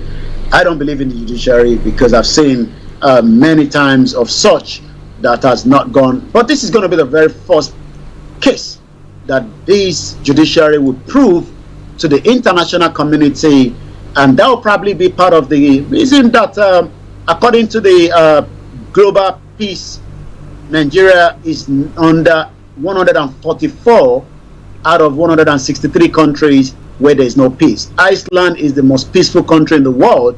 Benin Republic is 110. Even UK could not make up to 1 to 20. We are at number 37, but we are still far better than Nigeria. Well, listeners, are we better? If you are listening to us from Nigeria today, do you see as the security and everything going on? Do you think it is a good place? Would you want to rush and just go and invest there? Are you sure of the judiciary that when you have a case, well, they will adjudicate in your favor if you have got everything right, and that people will not be coerced or induced in any way, shape or form? Well, whatever it is, Star Radio UK is here. Make your comments known. But now, let's go to Yomi for the rest of the stories making the rounds. Over to you, Yomi. Thank you so much. Well, the question is, are we going to see ECOWAS after the last meeting in Ghana still going out to do what they've asked the other members to support? We've heard from the junta saying that we have 3 years to roll out our transition and give back the power according to them, but it seems that that is not going well with ECOWAS as we speak right now. So the headline again is ECOWAS reject the junta transition plan. Would that mean that soldiers will be rolled out? We don't know yet, but we saw that, I've been away for a few days, but I'm sure you've been catching up just as I've been following as well. The Economic Community of West African States, ECOWAS, has rejected the Niger junta 3 years power transition plan. ECOWAS Commissioner for Political Affairs and Peace and Security, Abdul Fattah, have stated ECOWAS Commission for Political Affairs stated this, during an engagement, with the BBC yesterday. According to what we know, General Abdurrahman Tichani, the leader of the Niger junta, on the picture there, had said in a televised broadcast, and this was just after the representative again, the Sultan, have gone back again. This time around, the Sultan was able to see the disposed, Mohammed Bazoum, and it seems that as they were leaving Niger, the broadcast came in just to put in their own out there. According to General Tichani, proposed is just a small screen. This is coming from Abel Fatou. So the question then is, what is going to happen between now and then? We know that they were on a standoff. We saw what was said in Ghana, that they are now fully ready, but they are not going to tell anyone when is it going to happen. Maybe it's going to be in the dark night, and then in the morning we're going to find out. But many Nigerians are still very concerned about the situation as well. Tinubu brings back Niger Delta Development Ministry, names Muhammad as a minister designated, is coming from one of the headlines as well. New leaders take charge of Africa's largest economy. Are we going to see these new leaders? As we say, now that the economy is really falling apart, the dollar is dropping down a little bit, but the pound sterling is still under 1,100 this morning when it comes to the exchange rate.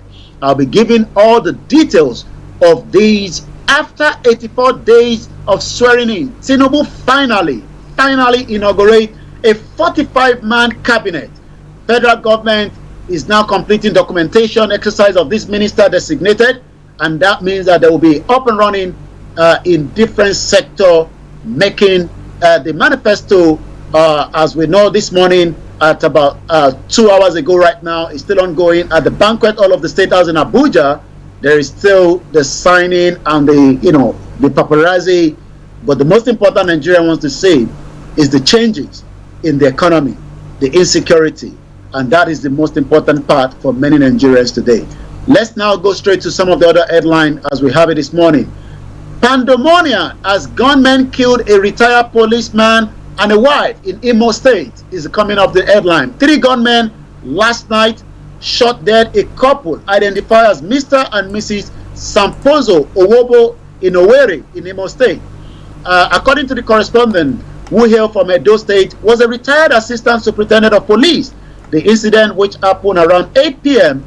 beside Chisco Transport Company office, very close to the Owerri Area Police Command. You will believe that living close to the police station will be safe, but like we say, Nigeria is not a safe place as many things is happening. A young Nigerian as well was kidnapped in Abuja.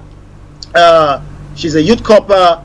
As we speak right now, no location, and we can only pray that she's returned back to her family. Also, a lot is happening. There was also a young man that believed that maybe is what he was saying on the social media was not going comfortable well with the Muslims in Ilorin.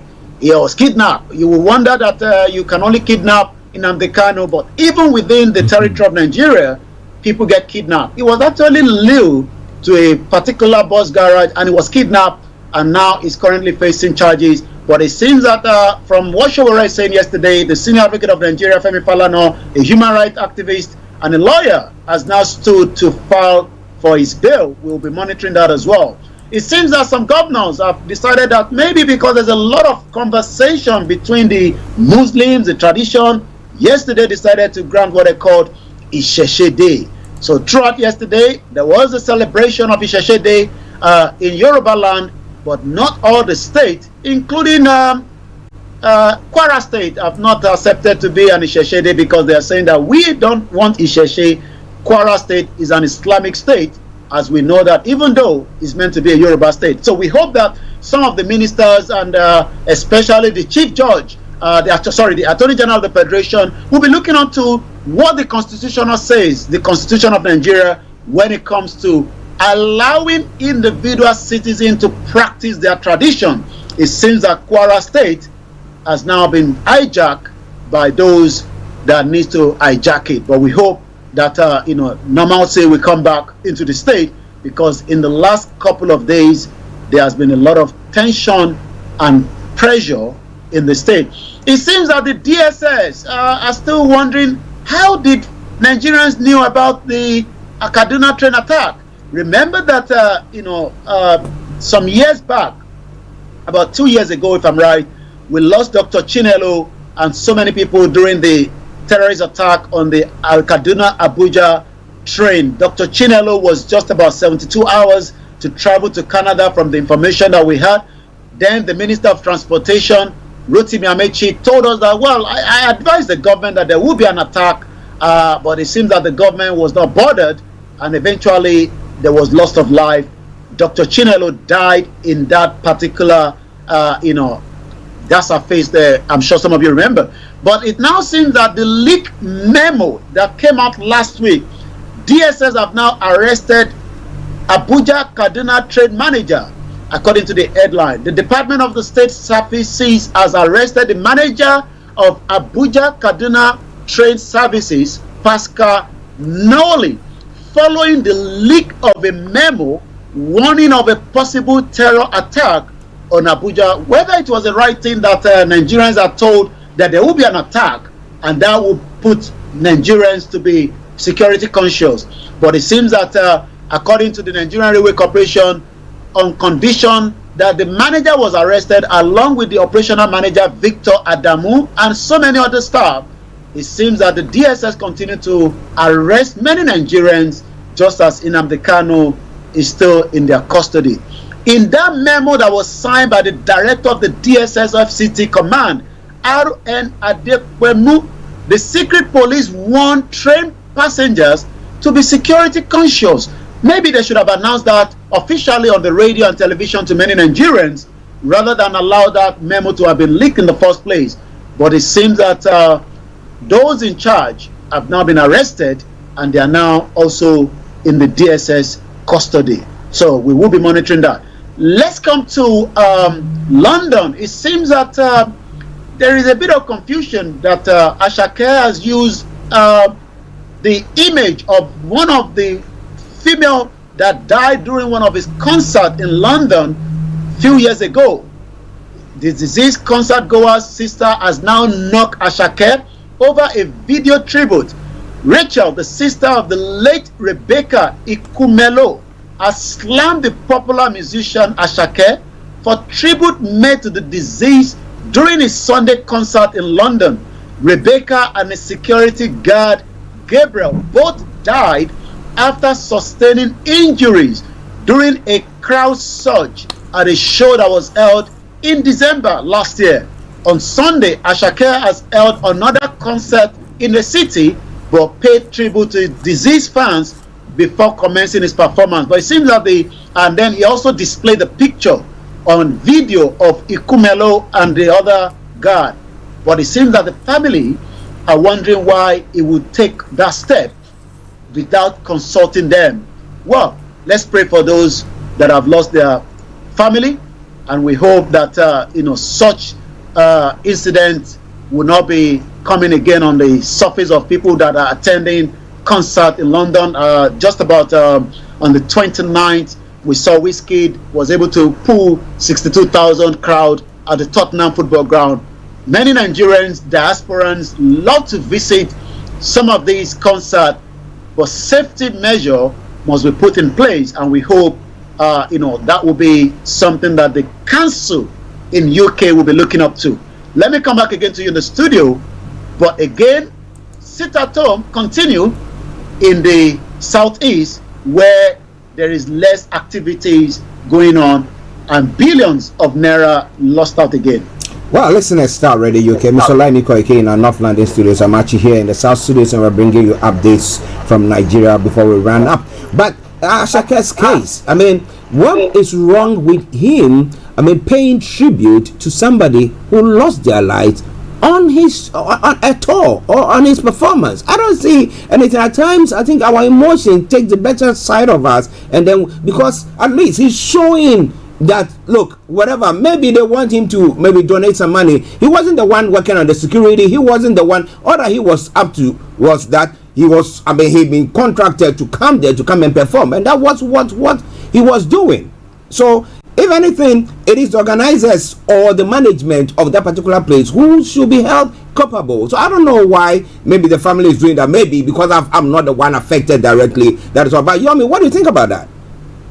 Well, I believe the council will be doing, diligent checking on these. We don't know what is the outcome of that particular council where the event was held in December.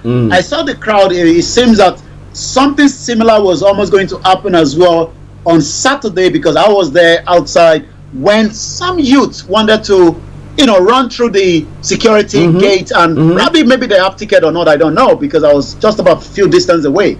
But it seems that the incident that took place in December that led to the death of these beautiful sisters of ours and another security guard.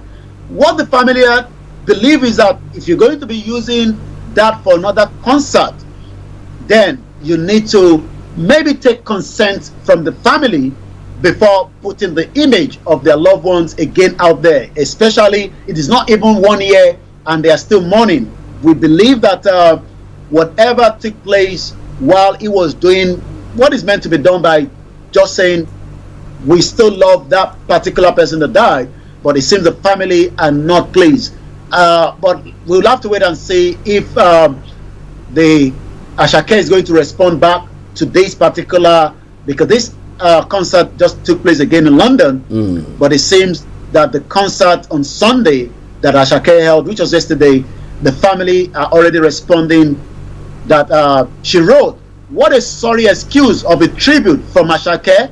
My sister lost her life at your show and you haven't spoken to a single member of my family since, but you can hold another concert in London less than 9 months later and play a video as a tribute. R.I.P. Rebecca Ikumelo." So you can see that it seems that Ashake and the team have not paid. Maybe he would have done that by visiting them before going into the concert on Sunday, but who knows what was going through his own team. Well, I mean, that is what they're saying, that maybe his team has not even responded or gotten in touch with the family, and that's why they are saying that they're fine. Because I mean, when this happened, we had all the new media network here in the UK, I mean, flashing the image of this lady, those who lost their lives. It was just all over the place, so we saw it. So I don't see anything wrong, but if they want him to personally maybe get in touch with them, because at times there are legal attributes to that, because if you go to say sorry for your person blah blah blah, that means you've taken responsibility, and the court can now take you on. So maybe it's advices from his maybe his legal team that has brought about that. But whatever things, let us calm down and let's solve this out nicely. Now let's come to the impact of the sit at home in the southeast. What has happened? Well, the impact continued to ravage the economy, most importantly, as many businesses completely fold up on a Monday. But just as we know that the security are already stretched, and I'm reading from what Femi Fani-Kayode, we thought he was going to be given a position, but it seems he hasn't got one. But he's now responding to this current situation with ECOWAS, and this is what he put out some few hours ago. ECOWAS doesn't even have a combat-ready force. They would depend on the Nigeria. Presently, Nigeria gives more than 80% of the MNJTF fund.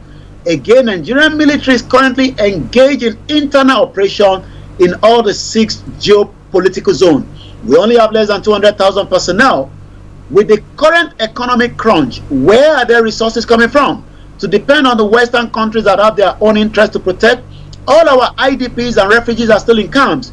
We have not been able to resettle them for more than 10 years. So how do we undo additional masses of IDP and refugees that will definitely result from the crisis? Nigeria will be in a deep shit if we go for this adventure. But it seems that on the other side, looking at the government in exile of the Biafra, Simon Ekpa, continue to say that, well, sit-at-home update in Abia State is ghost town. Today, 21st of August 2023. Again, as many Nigerians believe that now that we have ministers in place after 84 days, maybe it is time now that the AGF, remember I talked about the AGF must now look into especially the health of Nnamdi Kanu, the leader of the IPOB that has been held in the custody of the DSS after the rendition and kidnapping. The AGF, for peace to reign, even though we know, according to the data out there, Nigeria ranked 144 out of 163 countries. Afghanistan is the last country on that chart at 163. Do we want peace? Simon Ekpa said, I'm not going to talk to Nnamdi Kanu on the phone. He needs to be out there, outside the country. And when he's out, he will take charge and maybe the sit-at-home. Remember that the sit-at-home was not something that was initiated by Simon Ekpa. It's been there even before, he took over. Nnamdi Kanu was kidnapped. But it seems already now that it is having a big toll on the economy of the Southeast and the other regions across as well. Well, let's see what the new Attorney General will be doing, and maybe he will have a different stance on that. But has he, what has the president said so far? We know lots of people, or lots of big hooks, let me put it that way, in the Southwest have appealed to the presidency, and we are thinking that maybe by this time they would have come out to say, you know what, let Dr. Chief Sunday Igboho come back to Nigeria to come and see the burial of the mom or whatever. But we've not heard anything. Have you heard anything else? Well, again, nothing is still coming out from the president after 84 days with new ministers in place. But you're quite right. There is now pressure growing that the embargo on Dr. Chief Sunday Igboho should be lifted to enable him, maybe not just to come and bury the mother, but to enable him to travel to see the family that he hasn't seen for the last 2 years since he's been, held in Benin Republic on humanitarian protection, But the question is, will this government make peace, as they are still trying to find a lasting peace in Niger? As Fenika said, there's still a lot of internal crises in the country that this government needs to talk about, not just the crisis in Niger. Well, listeners, that is where we have to bring the update because we've got lots to say. But don't you worry, tomorrow we'll be back and we'll bring you more. Yomi, before you go. Well, I'll leave you again in the good hands of Mr. Archie for the rest of the program. But we are back again for more updates. Make sure you join us again tomorrow on the Starr Radio UK network, where we're going to continue the headline. As we say, it is the finest African and Caribbean radio station in London. Good morning to all those that are listening and watching us from the sister broadcast as well. Archie will take you through the rest, and I believe at 12 the phone line will be open. You can follow us again on the Starr Radio UK at www.starradiouk.com, where you can monitor all the news and all the podcasts, and most important, the entertainment. But for now, very good morning for those of you that have joined us so far this morning. Bye for now. Bye. Well, listeners, that has been Mr. Olayomi Koiki from our North London studios, bringing you updates from Nigeria. Okay, now let me bring you this tune. I've missed this so much, and that is from Jeanette, and it says, "Oh, really? Let me enjoy it whilst I take a sip of some water, and you also as well enjoy it. Take a sip of water and come back, and let us continue. The lines will be open in the next 4 minutes. If you have any questions, you can put it there, or you can put your comments on our Facebook or all the platforms that we are broadcasting on. Stay tuned. Don't you go away."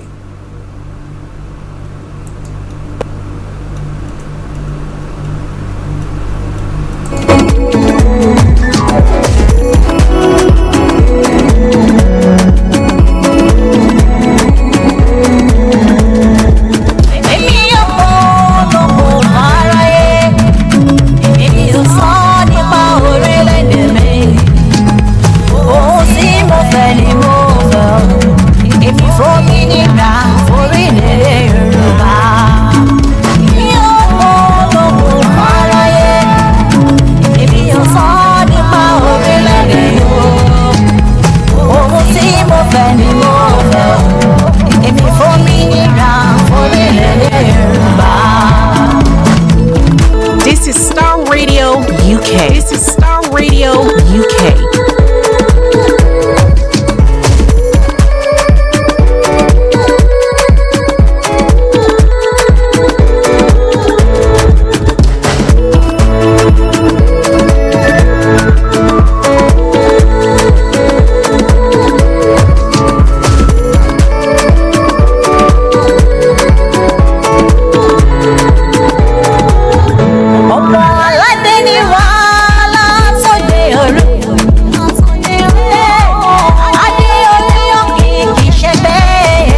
mo ẹ̀tọ́ bàbá rẹ̀.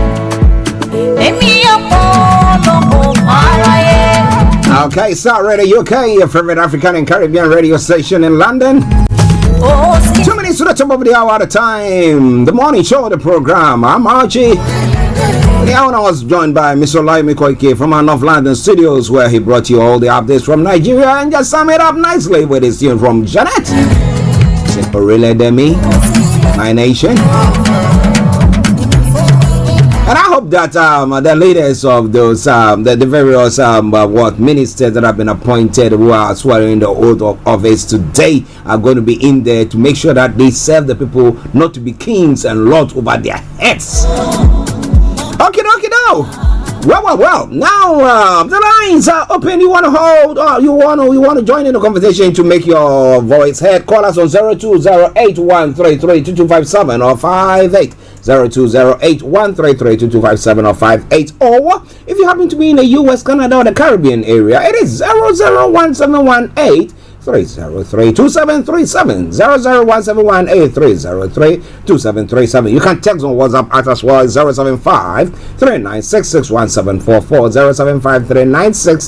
075-3966-1744. Our Twitter handle is Starr Radio UK. Email address is info@starradiouk and at big.com there. So let your voice be heard wherever you might be. Starr Radio UK, your favorite African and Caribbean radio station in London. Let's take a quick break, and once we come back, we continue with the show. Don't you go away.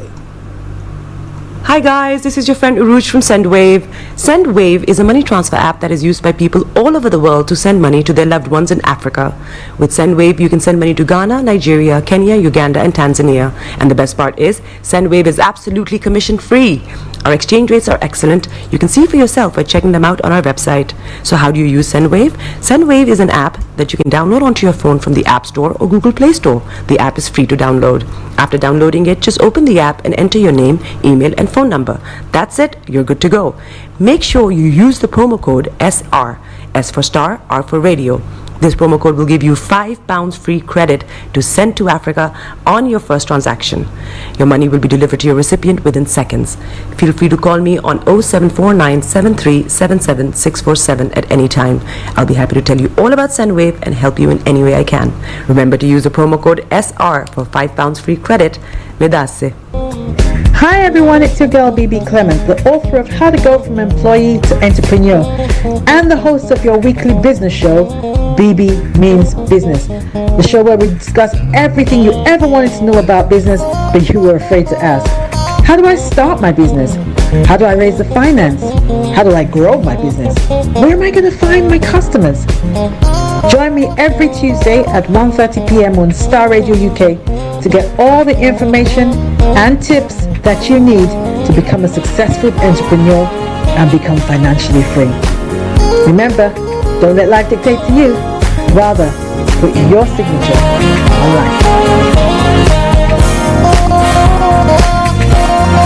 Welcome back to the program Starr Radio UK, your favorite African and Caribbean radio station in London. Bringing the time now to 2 minutes past the top of the hour, and it is the Monday edition of the morning show. Stay with me, don't you go away. Stay with me, don't you leave me alone. All right, and so now let's move on to some of the other stories making the rounds this morning. And as I did say, if you have any questions or any information that you want to share with us, you feel free to do so just by calling us on 0208133257 or 58. And I promise you one thing for sure, I'm gonna let your voice be heard. But however, you can put your comments on our platforms, the various platforms that we are broadcasting on. Okay, to some stories making around. Zimbabwe has prayed for peaceful elections. Now they went to church to go and pray, oh God, help us, give us peaceful elections.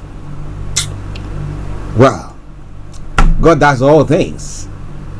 So maybe he touches the heart of those who want to do evil. Okay, let's touch on that.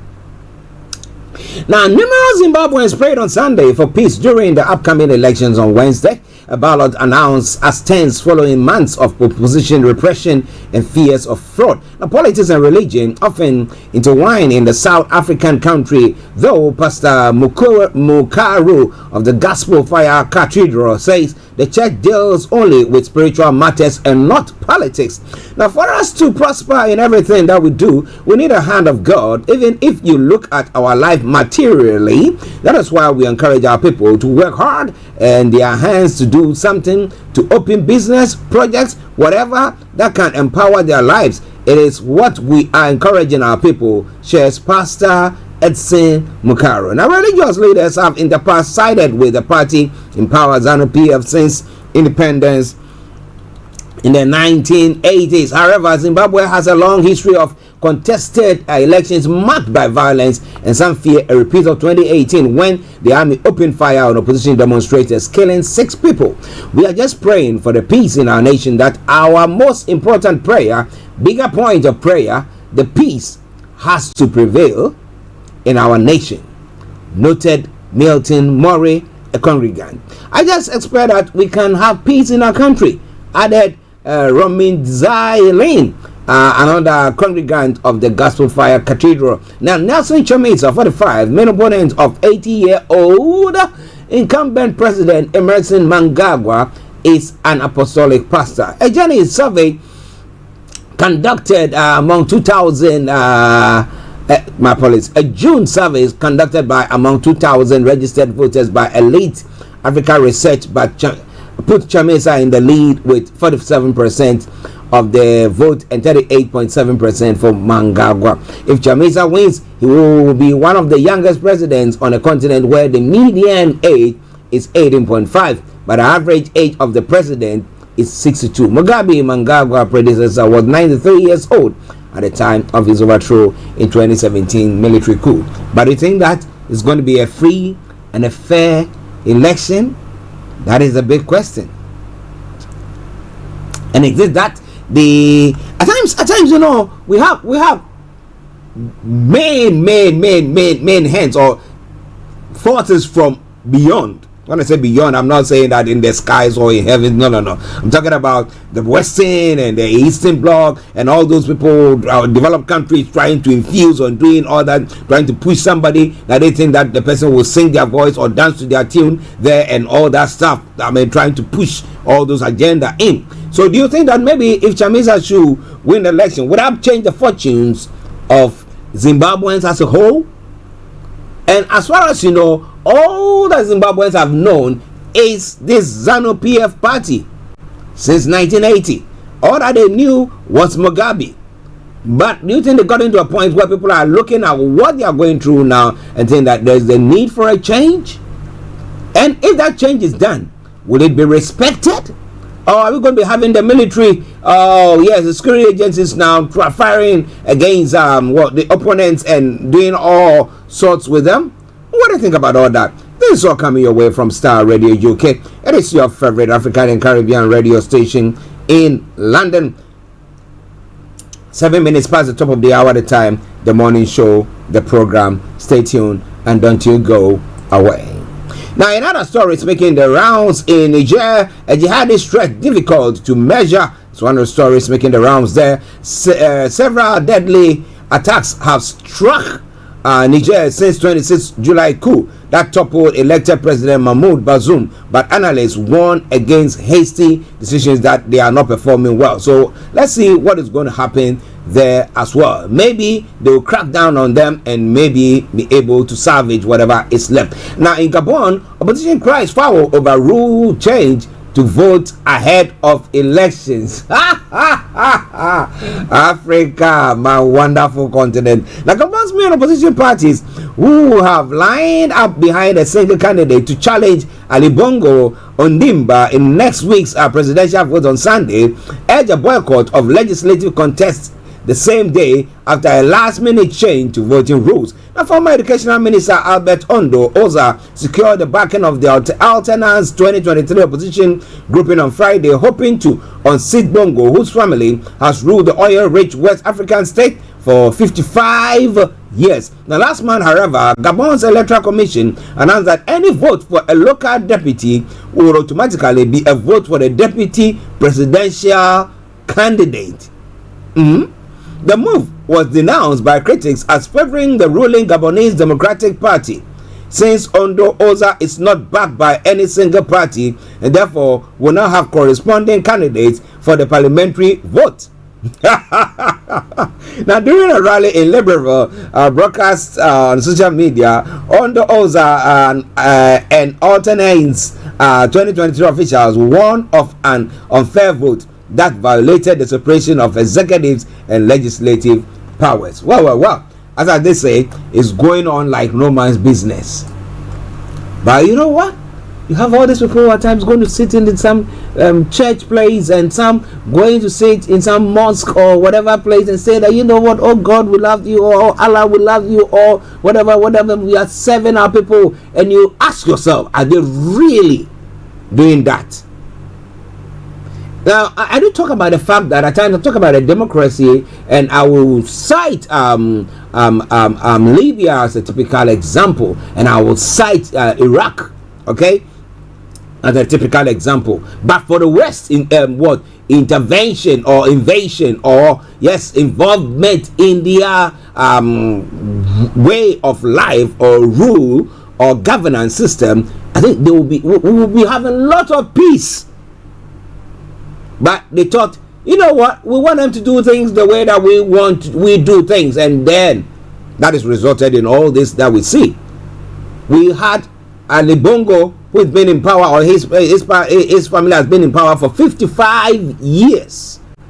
He's still there, still running, and they twist things so that So if they were in West Africa, they would say that, well, if they don't, they fought their way to win the election, and there's a military overthrow or something, where they will send the ECOWAS there to go. Meanwhile, what they are doing, instead of the critics, the other leadership of that particular part of the world or the continent to rise up and say, no, gentlemen, what you are saying or doing is wrong.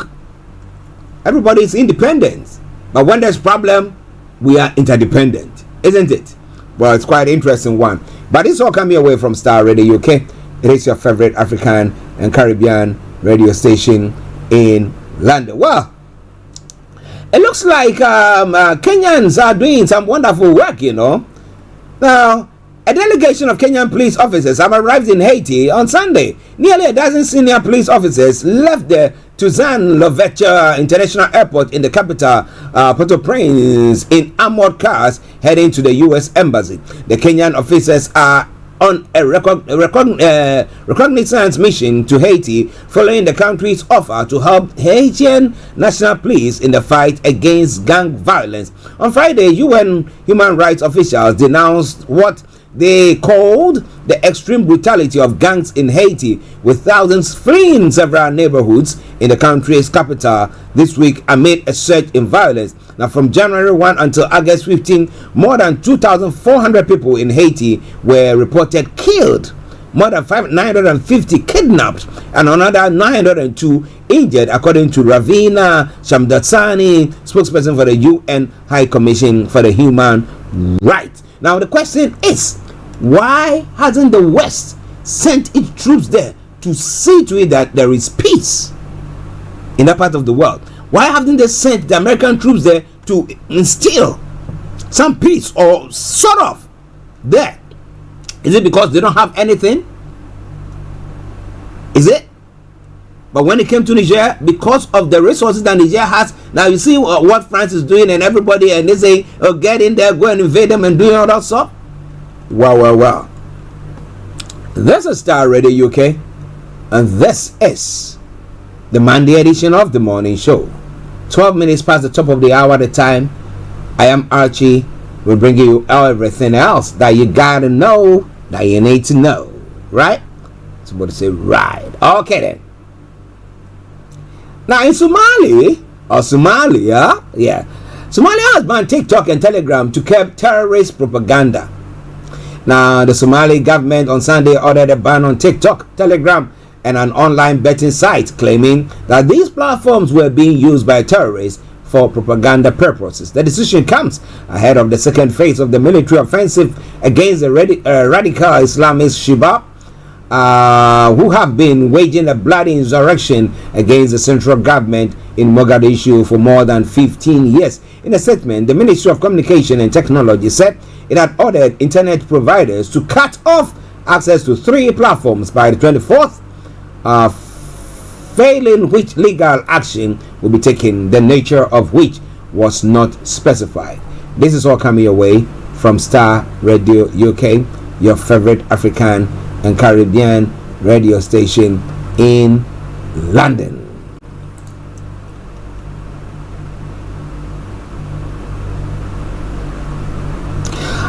An experienced politician with decades of activism under his belt, Zimbabwe 45-year-old politician Nelson Chamisa is still known to be in pole position. So let's see what happens. It's only the day after tomorrow. Well. It is Starr Radio UK. Now let's move on to some other stories making the rounds. Yeah, let me just touch on a couple of them quickly, and then we'll move on from there. That is in Ghana. And it's something that I've been talking about all this while. Now, senior political science lecturer at the University of Ghana, Dr. Asa Asante, has stated that economic community of West African state leaders must stop what he described as hypocrisy on their part with reference to political leadership. The military chiefs of the economic community of West African states are in ongoing meeting in Accra, Ghana's capital, which started on Thursday over the crisis in Niger on the deployment of a standby force to Niger. The authority of heads of states and governments of ECOWAS, as part of decisions at this meeting held in Abuja, Nigeria on the 10th of August 2023, had ordered the deployment of a standby force to Niger. Meanwhile, the military juntas in Burkina Faso and Mali have said any possible attempt to restore President Mahmoud Bazoum in neighboring Niger will be seen as a declaration of war on them. Now, my question here once again is, why didn't ECOWAS go to Burkina Faso? Why didn't ECOWAS go to Mali? Or are they using Niger as a starting point? Dr. Asante stated that ECOWAS leaders have been silent on serious issues such as highway robbery, kidnapping, among others, could be the catalyst for some of the military coups in the sub-region. Now, all manner of security in Niger. So there are some of these things. These are some of the things that are going on that impinge upon the activities of West African soldiers who will be marshaled there to engage in getting these people out, and that is going to open a whole chapter of activities that may not inure to the benefit of the sub-region. Now, these are the repercussions. Your nationals are going to be affected. You are going to worsen the situation where the already volatile security situation there. You are going to create enemies for yourself with some of the countries which are already military within the bloc, Dr. Asante stated. He continued, but interesting that ECOWAS wants to go on that way. And sometimes they themselves have created this opportunity for these things to fester. Look at countries within the sub-region which have gone on the route of the third term agenda, changing constitutional and allowing the extension of their tenure and all that. Cote d'Ivoire is a typical example. What did ECOWAS do about that? The hypocrisy on their part must be stopped. And I agree with him 205%. Somebody say, why 205? Beyond. Because it happened in Cote d'Ivoire. Ouattara did everything. They all sat there quietly. They didn't do anything. Should anything have arise from there? What were they going to do? Well. Starr Radio UK, your favorite African and Caribbean radio station in London. Now let's move on to other parts of the world as well, since we are running out of time. Well, hundreds of migrants have been killed by Saudi border guards, the report have said. Now, Saudi border guards are accused of mass killing of migrants along the Yemeni border in a new report by Human Rights Watch. The report says hundreds of people, many of them Ethiopians, who crossed war-torn Yemen to reach Saudi Arabia have been shot dead. The migrants said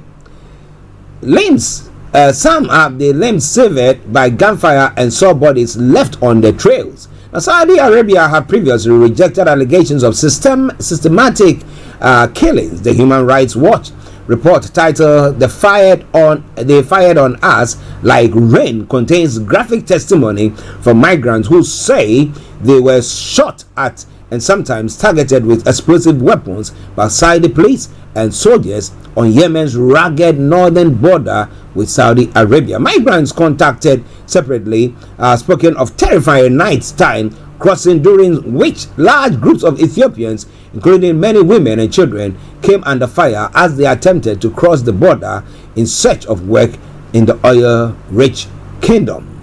The shooting went on the 21-year-old Mustafa Suofia Mohammed said. He said some in his group of 45 migrants were killed when they came under fire as they tried to sneak across the border in July last year. I didn't even notice I was shot, he said. But when I tried to get up and walk, part of my leg was not with me. Oh my gosh. Well, this all coming your way from Starr Radio UK.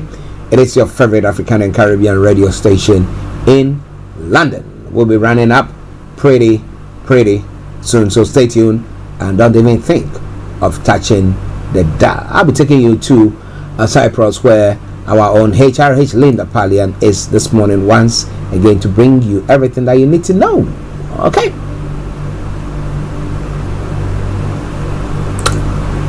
Now, when you go to Ecuador, well, election is taking place there, but leftist leads Ecuador's presidential poll count amid spike in violence. Now, left-winger Luisa Gonzalez is leading in Ecuador's presidential election, overshadowed by the assassination of one of the candidates. With nearly 80% of the votes counted, electoral officials say she has 33%, while his closest rival, Daniel Noboa, a businessman, is on 24%. The top two candidates will now go into a runoff. On the 15th of October, some 100,000 police and soldiers were deployed to protect Sunday's first round of voting. The snap election was called after President Guillermo Lasso, a conservative former banker, dissolved parliament to avoid impeachment. Now, Sunday's voting was peaceful, much to the relief of Ecuadorians fearful of the political violence that has taken hold of the country. However, there were several shooting incidents in the run-up to the vote. The new president will take office on October 26 and will serve only 18 months, the remainder of Mr. Lasso's term. Now, Miss Gonzalez, a 45-year-old protege of leftist ex-president Rafael Correa, was seen as the firm favorite of the 8 politicians vying for the presidency, but assassination of candidate Fernando Villavicencio on 9th of August in the capital Quito made the election difficult to predict. Ms. Gonzalez promises of a return of general social programs appeal to Ecuadorians hit hard by an economic crisis. Well, this is Starr Radio UK, and this is the Monday edition of the morning show. So bringing you some foreign stories. Well, in Guatemala as well, an anti-corruption candidate has swept to a shock win in Guatemala's presidential election. Now, Bernardo Alvaro's victory is seen as a repudiation of the political elite in the Central American nation, long the target of corruption allegation. The 64-year-old former diplomat led his rival, former First Lady Sandra Torres, 58 to 37, with 99% of the votes counted. The people of Guatemala have spoken forcefully. Mr. Arevalo told reporters enough with so much corruption. Guatemala ranks 150th out of the 180 in Transparency International Corruption Perception Index in 2022, tied with Afghanistan and the Central African Republic. Mr. Aravalo's supporters celebrated his victory on the street of the capital, Guatemala City, on Sunday night, waving flags and lighting fireworks. Now, this triumph represents the defeat of corrupt system, said one of his supporters, sociologist Jorge Mendoza, the son of a former president, Juan Jose Arevalo. His campaign pulled off a massive upset, defying opinion polls, legal challenges, and attempts to disqualify his Movimiento Semilla or Seed Movement Party. In the first round of voting last June 25, Mr. Arevalo placed a surprise second to Ms. Torres, who has the support of the political elite.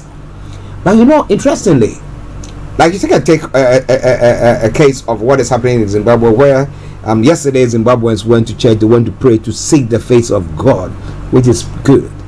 But we pray, and then we have the case where Nigeria, people are going in to be sworn in, taking the oath of office, and they are swearing on the Bible and the Quran and what else. And when people come in and they're supposed to do things, they fail to do those things. And people drink unwholesome water, people go hungry, people are captured, people die, and all those things. And you think that the blood of those people are not on your heads? Because of your actions or inactions that have caused people. And I said, if the blood of people speaks, then I said the curses that is going to come on these people, I tell you honestly. But well, when it comes to politics, it's a different ball game. So I hope Bernardo Arevalo, I wish him all the best, that he will crack down on all those indecent people who are milking that country, running it dry, and making people so impoverished in their lives that they don't know what to do. But it's all coming away from Starr Radio UK. Donald Trump has confirmed that he would not take part in Republican presidential debate with his rivals in the race for the White House.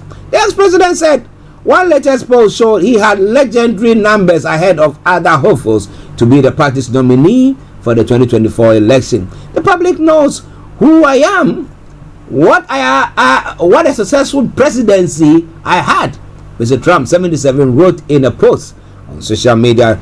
The first Republican presidential primary debate will be on the 23rd of August. Voting in the Republican primary election begins in the state of Iowa on the 15th of January 2024. Recent polls have consistently shown that Mr. Trump, who faces a number of criminal charges, is currently the front runner for the Republican nominee. So those who are in that party, who are supporting him, what kind of brains do they have? Is sycophancy, as I say, or this is like Professor Lumumba says, this is our thief, this is our criminal, this is just leave him, we like him as he is. Or as some Christians will say, yes, they do say it, he's anointed one of God, so don't touch not my anointing, so don't touch him. Though he makes statements, though his actions are things that if someone else is doing will bring about some serious repercussions for the whole nation. But what? It is Starr Radio UK, 12:27 time. Starr Radio UK, the station, the morning show, the program. We're going to take one story from the UK front, and then we'll take a break, and I'll bring you Career 101 Starr, your favorite African and Caribbean radio station in London. Some of the headlines there. No police action over King Charles charity probe. The Met Police have been investigating cash for honest allegation involving Prince's Foundation, and well, they said there's no need to continue with it. Now, nursing manager during Letby's murders suspended. Now, a senior manager in charge of nursing when Lucy Letby murdered and seriously injured babies in her care has been suspended. Alison Kelly and other managers at the Countess of Chester Hospital has been accused of ignoring warnings about Letby. Now, Miss Kelly, now nursing director at the Northern Care Alliance, has since been suspended in light of information that emerged during the trial. Letby will be sentenced today, hopefully by 2 p.m. or 14 hours BST. The former nurse was found guilty on Friday of murdering 7 babies and attempting to kill 6 other infants following a 10-month trial. Ledby deliberately injected babies with air, force-fed others' milk, and poisoned 2 of the infants with insulin. A sad one, and we say to all of them, may their souls rest in perfect peace, and to the families, whatever effect that has had on them, we say, may they also find comfort in the trial, the sentence, or yes, that has been handed down onto her, or that will be handed down onto her, or her guilt that has been also yes, that was the judgment that was handed down to her. Okay, listeners, we're going to take a musical break. We come back and I'll bring you the one and only HRH Linda Pallien on Career 101. But wherever you are, stay tuned. Don't you go away at all. This is from Kofi Boham. And for all those of you who have lost loved ones, those who have lost their kids and all that, I say, may their souls rest in perfect peace. Enjoy this tune. Let me line up myself to bring you Career 101 with HRH Linda Pallien.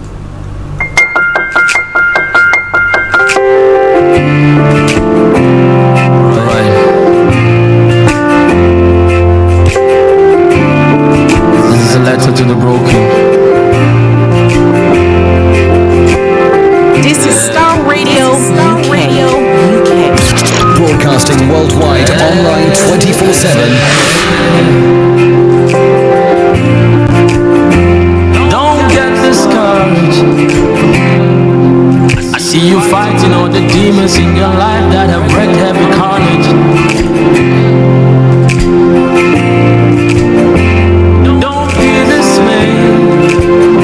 I know you think that your dreams and everything that you hope for seem to be late.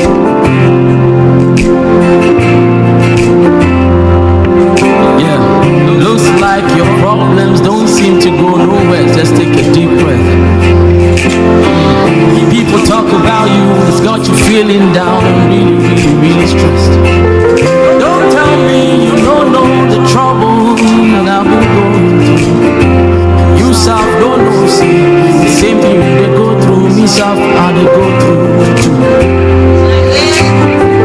Who told you the lie? When you fall, it's the end of your life.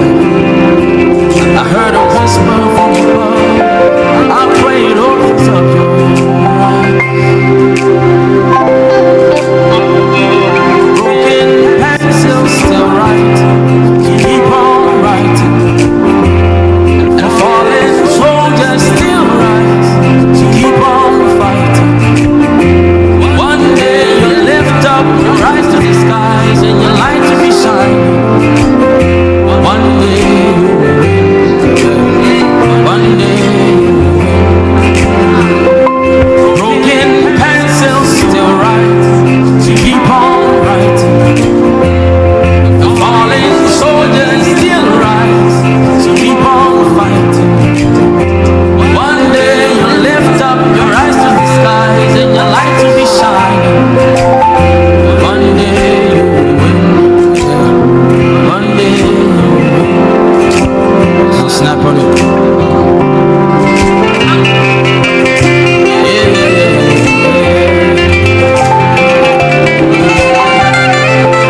Alright, I got another verse for y'all. News around this life is not fair. Greed is all we see. You gave your heart to the wrong folk, you broke it, and now you put it on free. Okay, listen to Starr Radio UK, your favorite African and Caribbean radio station in London. Kofi Boham soon. Broken pencil. Well, I'll bring you more of that in a moment, but wherever you are, don't you go away. It is now time for me to bring you the one and only HRH Linda Pallien on Career 101. And I can tell you assuredly that we are looking at what? How to sell yourself. And let's move on to Linda. Good afternoon to you, Linda. And what are we looking at today? Yes. Okay. Now, what are we looking at today? Today we're looking at how to sell yourself in terms of features and benefits. How to sell yourself or your skills in terms of features and benefits. Okay. Features and benefits. Okay. Well, you want to know more about that? She is the resource person and she is here. So listen to her. Make ears. All right. So how do you sell yourself in terms of features and benefits? Okay. Fantastic. Well, we're addressing this because in every situation you're selling yourself, especially when it comes to careers. For your job interview, but for a promotion, on a day-to-day basis, you're constantly selling yourself to your colleagues, to your employer, to clients. So it's important to know how to do it effectively. And a lot of us who are trained in sales understand that for product, but it's not every day that it's applied to yourself and your skills, which is why we're discussing this on Career 101, to really apply this sales tactic to yourself and your skills. So to begin to sell anything, you need to know the product, understand it, know it inside out. That's how you can sell it. Because if you go to a salesperson and they don't know about the product and they have to check everything and they're not sure what it does and you lose interest really quickly because they don't know what they're selling, so they can't convince you, and it's the same when we're buying online as well. We're looking for reviews, we're looking for a detailed description, what it does, and if it doesn't say anything about it, what the product is made of or what materials, again, we lose interest. So it's the same with yourself and your CV and your skills.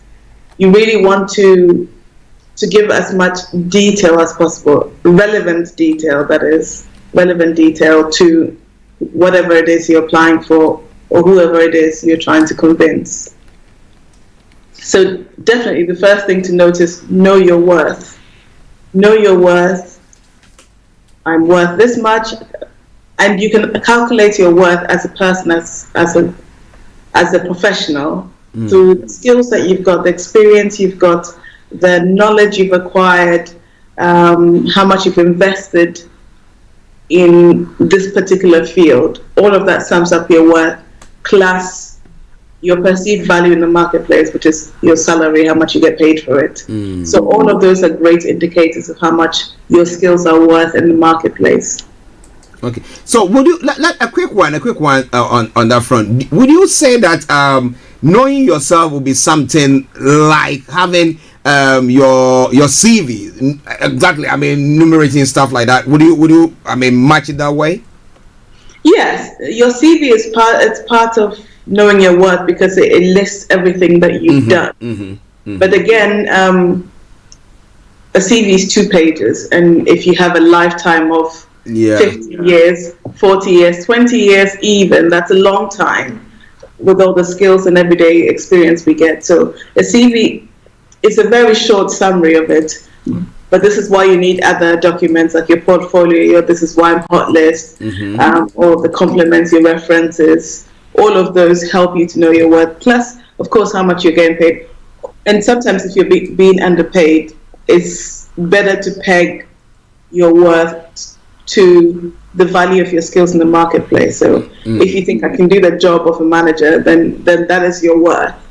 So you can peg it there because sometimes the market isn't fair and you're being grossly underpaid. So it's up to you to realize that and not let that become what you think your worth is. Okay, but is there a case where somebody can overvalue themselves and that can cause them when it comes to looking for a job? Of course, there's a lot of delusion out there, and it's important to be honest with yourself. The easiest person to lie to is yourself. If you've learned stuff in theory and you haven't had much practical experience, then of course your worth will differ. And of course experience teaches you more than anything, and doing it rather than just knowing the theory of it. So a lot of young people coming straight out of university, or people that think, oh, I've watched somebody else do it, of course I can do it. It's regardless of however easy it looks from the outside, it's never. It's never. When it comes to reality, it's never that easy. Yeah, it's never that easy. People think, oh, I just start a business, and all they do is drop shipping, for example. And they just find a few products and put it on Amazon. They don't even have it, and you don't know the workings behind it, where they're answering emails and doing hours of research and all of that stuff. So definitely, if hands-on experience will give you a true value of your worth, and also the time dedicated in mastering the craft will give you a more accurate perception of your value, rather than what you wish to do or what you think your skills are worth. That's a great question. Thank you. You're welcome. Okay, listeners, HRH Linda Pallien for you. Linda, please go on. Awesome. So we were talking about knowing your worth. So understanding how what you're worth, and then of course being able to communicate it in the most effective way. And that's what today's topic's about, knowing your worth in terms of features and benefits. So it's not enough just to know it for yourself, but you need to be able to communicate it effectively, so that your boss, who's given you a pay rise or a promotion, or the new employer, can understand exactly how your skills benefits them. Okay, so in terms of features and benefits, I'll explain that into what that means when we're selling products, and then I will show you how to relate that to your career. So let's say the features of a product is all the technical aspects of it. It's brown, it's blue, it's this long in circumference, or this much in diameter, it's this tall, or all the technical aspects of it. The facts about it. It's very descriptive, and in some ways that's what your CV is, or your resume. It's facts. I studied here, I went this, I did that, I got this certificate. These are unchangeable aspects about your skills and your career to date. So that's a feature of an item. So it's the noteworthy points. What is it? Who are you? What have you learned? What are your skills? And then the benefits are why it matters to the customer, how it works. Ultimately, that's what makes them purchase it. This is what makes the employer hire you. It's the why behind it. It's why the feature, why the skills, what you studied matters in this job. It connects the dots for them. So you can say, for example, I studied Prince 2, or I done C++ qualification, or I've studied journalism. Why does it matter in perhaps a marketing job? Because my experience in journalism makes sure that I can ask the right questions, I can research properly, I can communicate, I understand communication, and therefore I can apply it in marketing to be able to communicate effectively in advertising a product, in doing an analysis of a campaign, whatever. So you're connecting the dots for the employer, and that's where the benefits comes in. It's not enough to, and especially I see this at interview stage, where you've already read the candidate's CV, they're in front of you, and they're telling you exactly the same thing that you are reading from there. Yeah. So you don't learn anything new about the candidates, and it's a missed opportunity to be able to really sell yourself. So understanding how to convert those features that you've put in your CV into benefits for the company or the hiring manager, or whoever's giving you the promotion or pay rise is really important. And people respond positively when they're given a reason.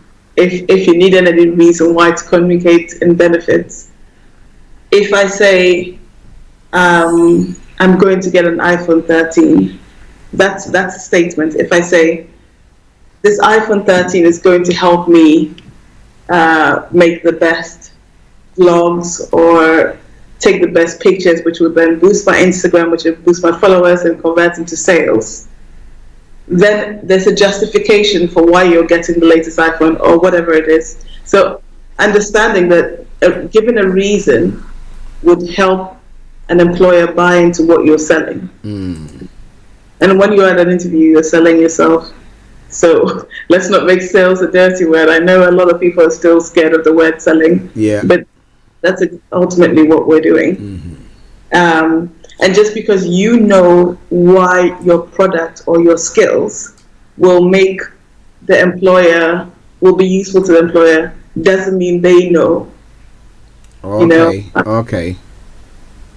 A lot of people say, "Oh well, I studied marketing, and this is a marketing job, so I'm qualified for it." It doesn't work like that at all. It may be the same words, but again, they've got completely different. They use completely different skill sets, or they're looking for something else. They might be looking for the personality. They might be looking for communication. They might be looking for team building, or you fitting into the team. So just the fact that you've checked a few boxes doesn't mean that you're the right fit for it. So you really, again, in speaking in benefits, you want to explain why this helps them, why this makes you the best candidate.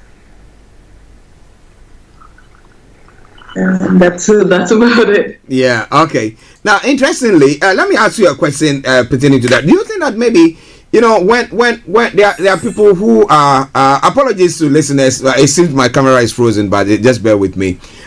When it happens that you are having you are in an interview or college, you are doing a presentation, you are selling yourself. Now, is it better to do it visually? Because once you have your CV, it's just a short written statement of what your achievements have been so far. But if you back it up with maybe a visual thing where you've had a time to actually go through it step by step by step, but not being too comprehensive, but at least making sure that you package it very well, that actually covers everything that you want to present. Do you think that will help in this case?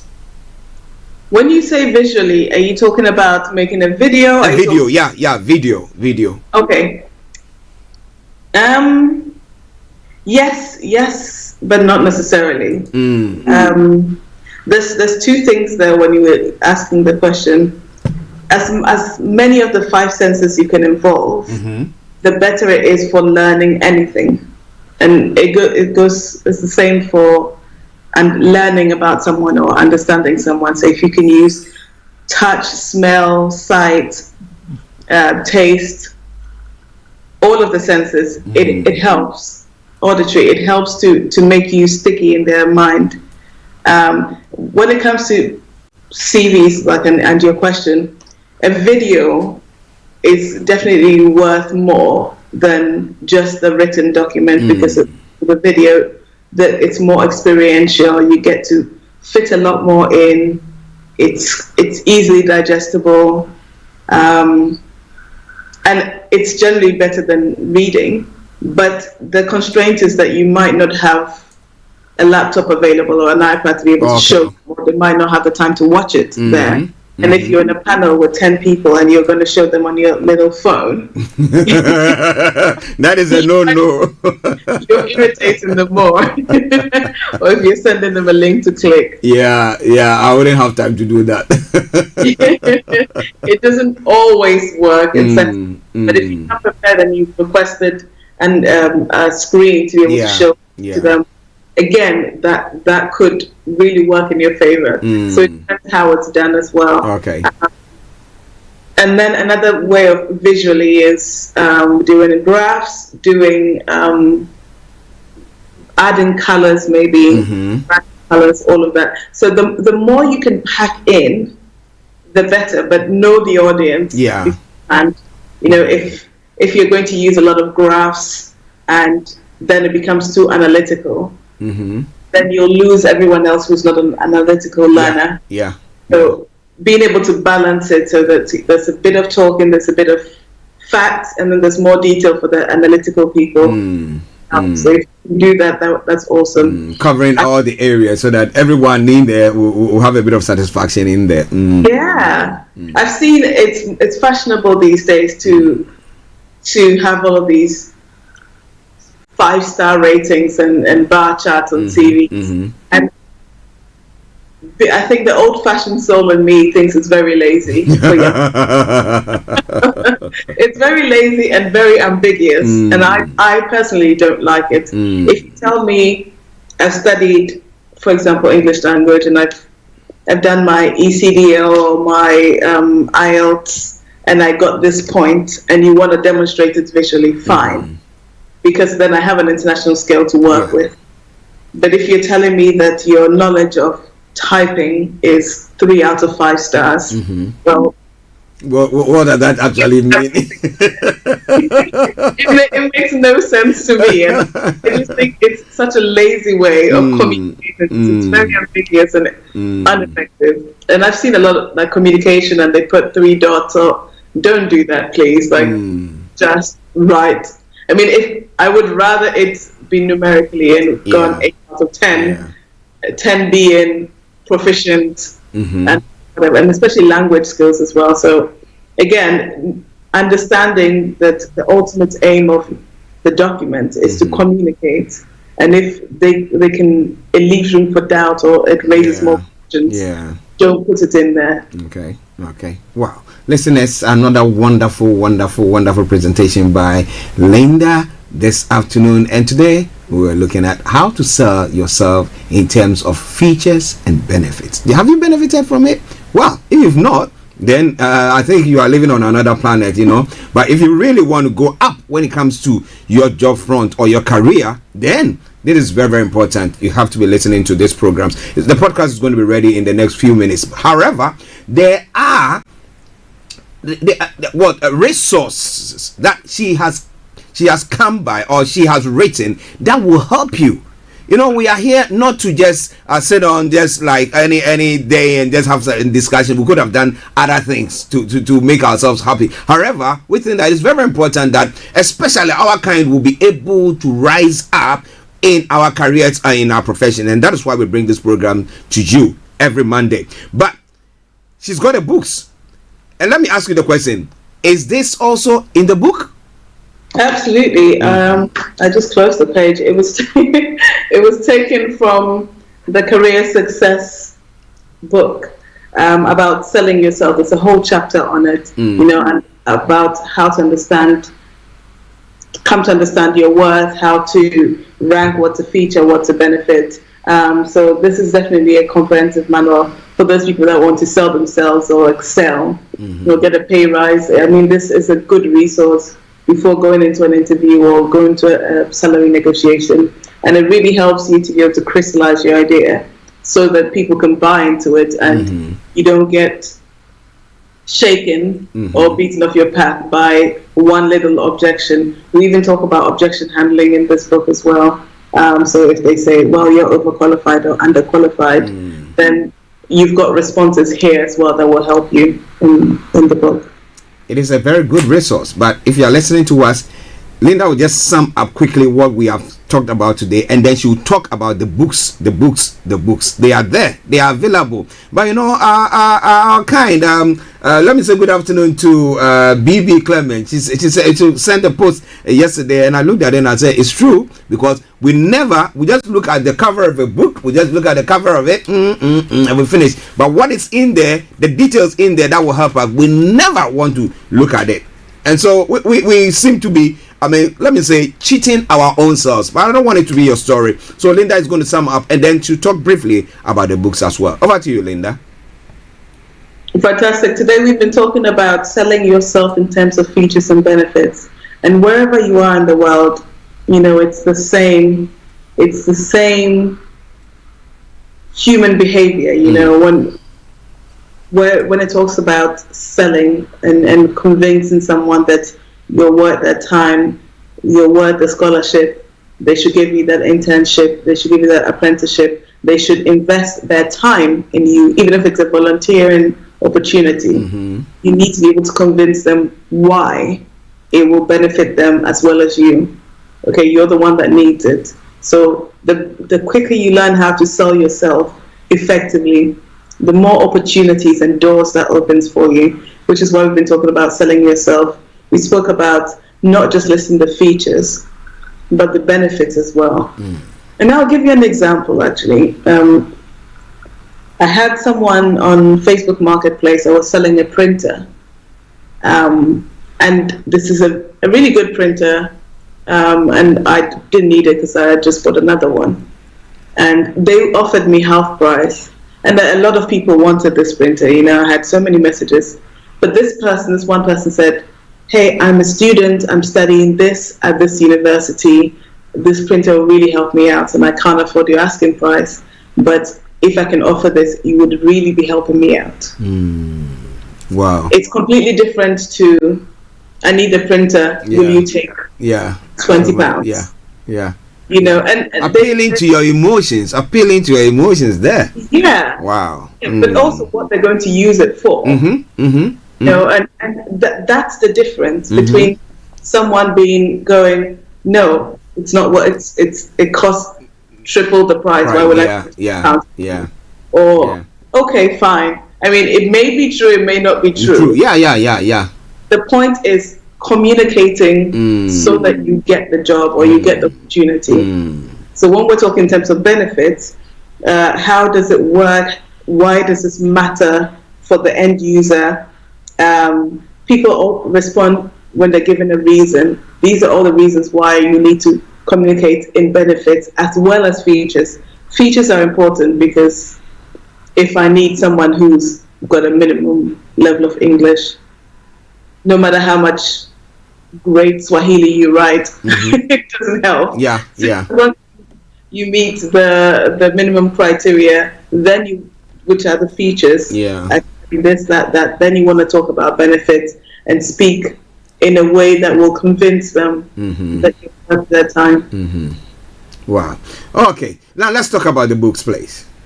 So if you want to better your career prospects, improve in what you're doing, then definitely these resources are very helpful for you.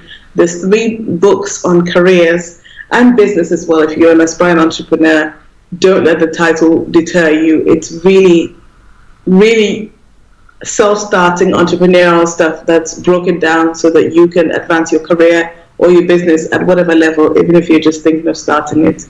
Book 1, How to Career, will help you assess opportunities and entrepreneurial opportunities.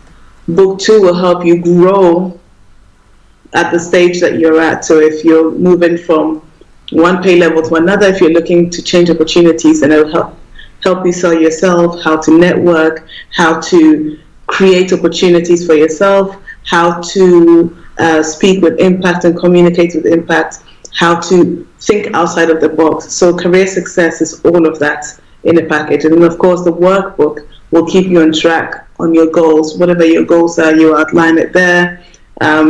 At interviews, you'll be able to plan all of your questions and answers before you even get there. Objection handling, you'll face that. So these 3 resources together will really help you in whatever it is you're trying to achieve professionally and personally as well. So definitely they're available on Amazon all around the world. It's available on Bookseller. It's available on Nielsen Waterstones. Google it, Career by Linda Pallien, and you'll be able to find it, and sometimes in bookshops near you as well. So definitely let me know. And if you can't find it at all, definitely contact me and I'll be happy to send you one. My website is lindapallien.com, or you can contact me hello@lindapallien.com. I'm also available on Instagram, Facebook, Twitter and LinkedIn at Linda Pallien as well. So definitely get in touch. Linda Pallien is spelled LINDAPALLIEN. Wow. Linda, let me say thank you very much for this wonderful presentation once again. I hope that our listeners are listening in and will use the information that has been put across, to better their jobs or their businesses or their professions or their careers, whichever is applicable. I hope that they use it to better themselves. But let me say thank you very much for another wonderful day. My pleasure. Thanks for having me. You're welcome. Have a lovely day. We catch up later. You too. Yes, so that has been HRH Linda Pallien, our one and only. It's mine, HRH. Yes, and she can be yours as well. So get in touch with her and make sure that the books that the career books that she was talking about, you get your hands on them, and that will help you a great deal. But on that note, let me say thank you very much for joining in today. We're bringing the program to a close for now, and we will be back, God willing, tomorrow for the morning show. On that note, let me say bye-bye for now with this tune from Ash, and it's a cover version of Bob Marley's tune, No Woman, No Cry.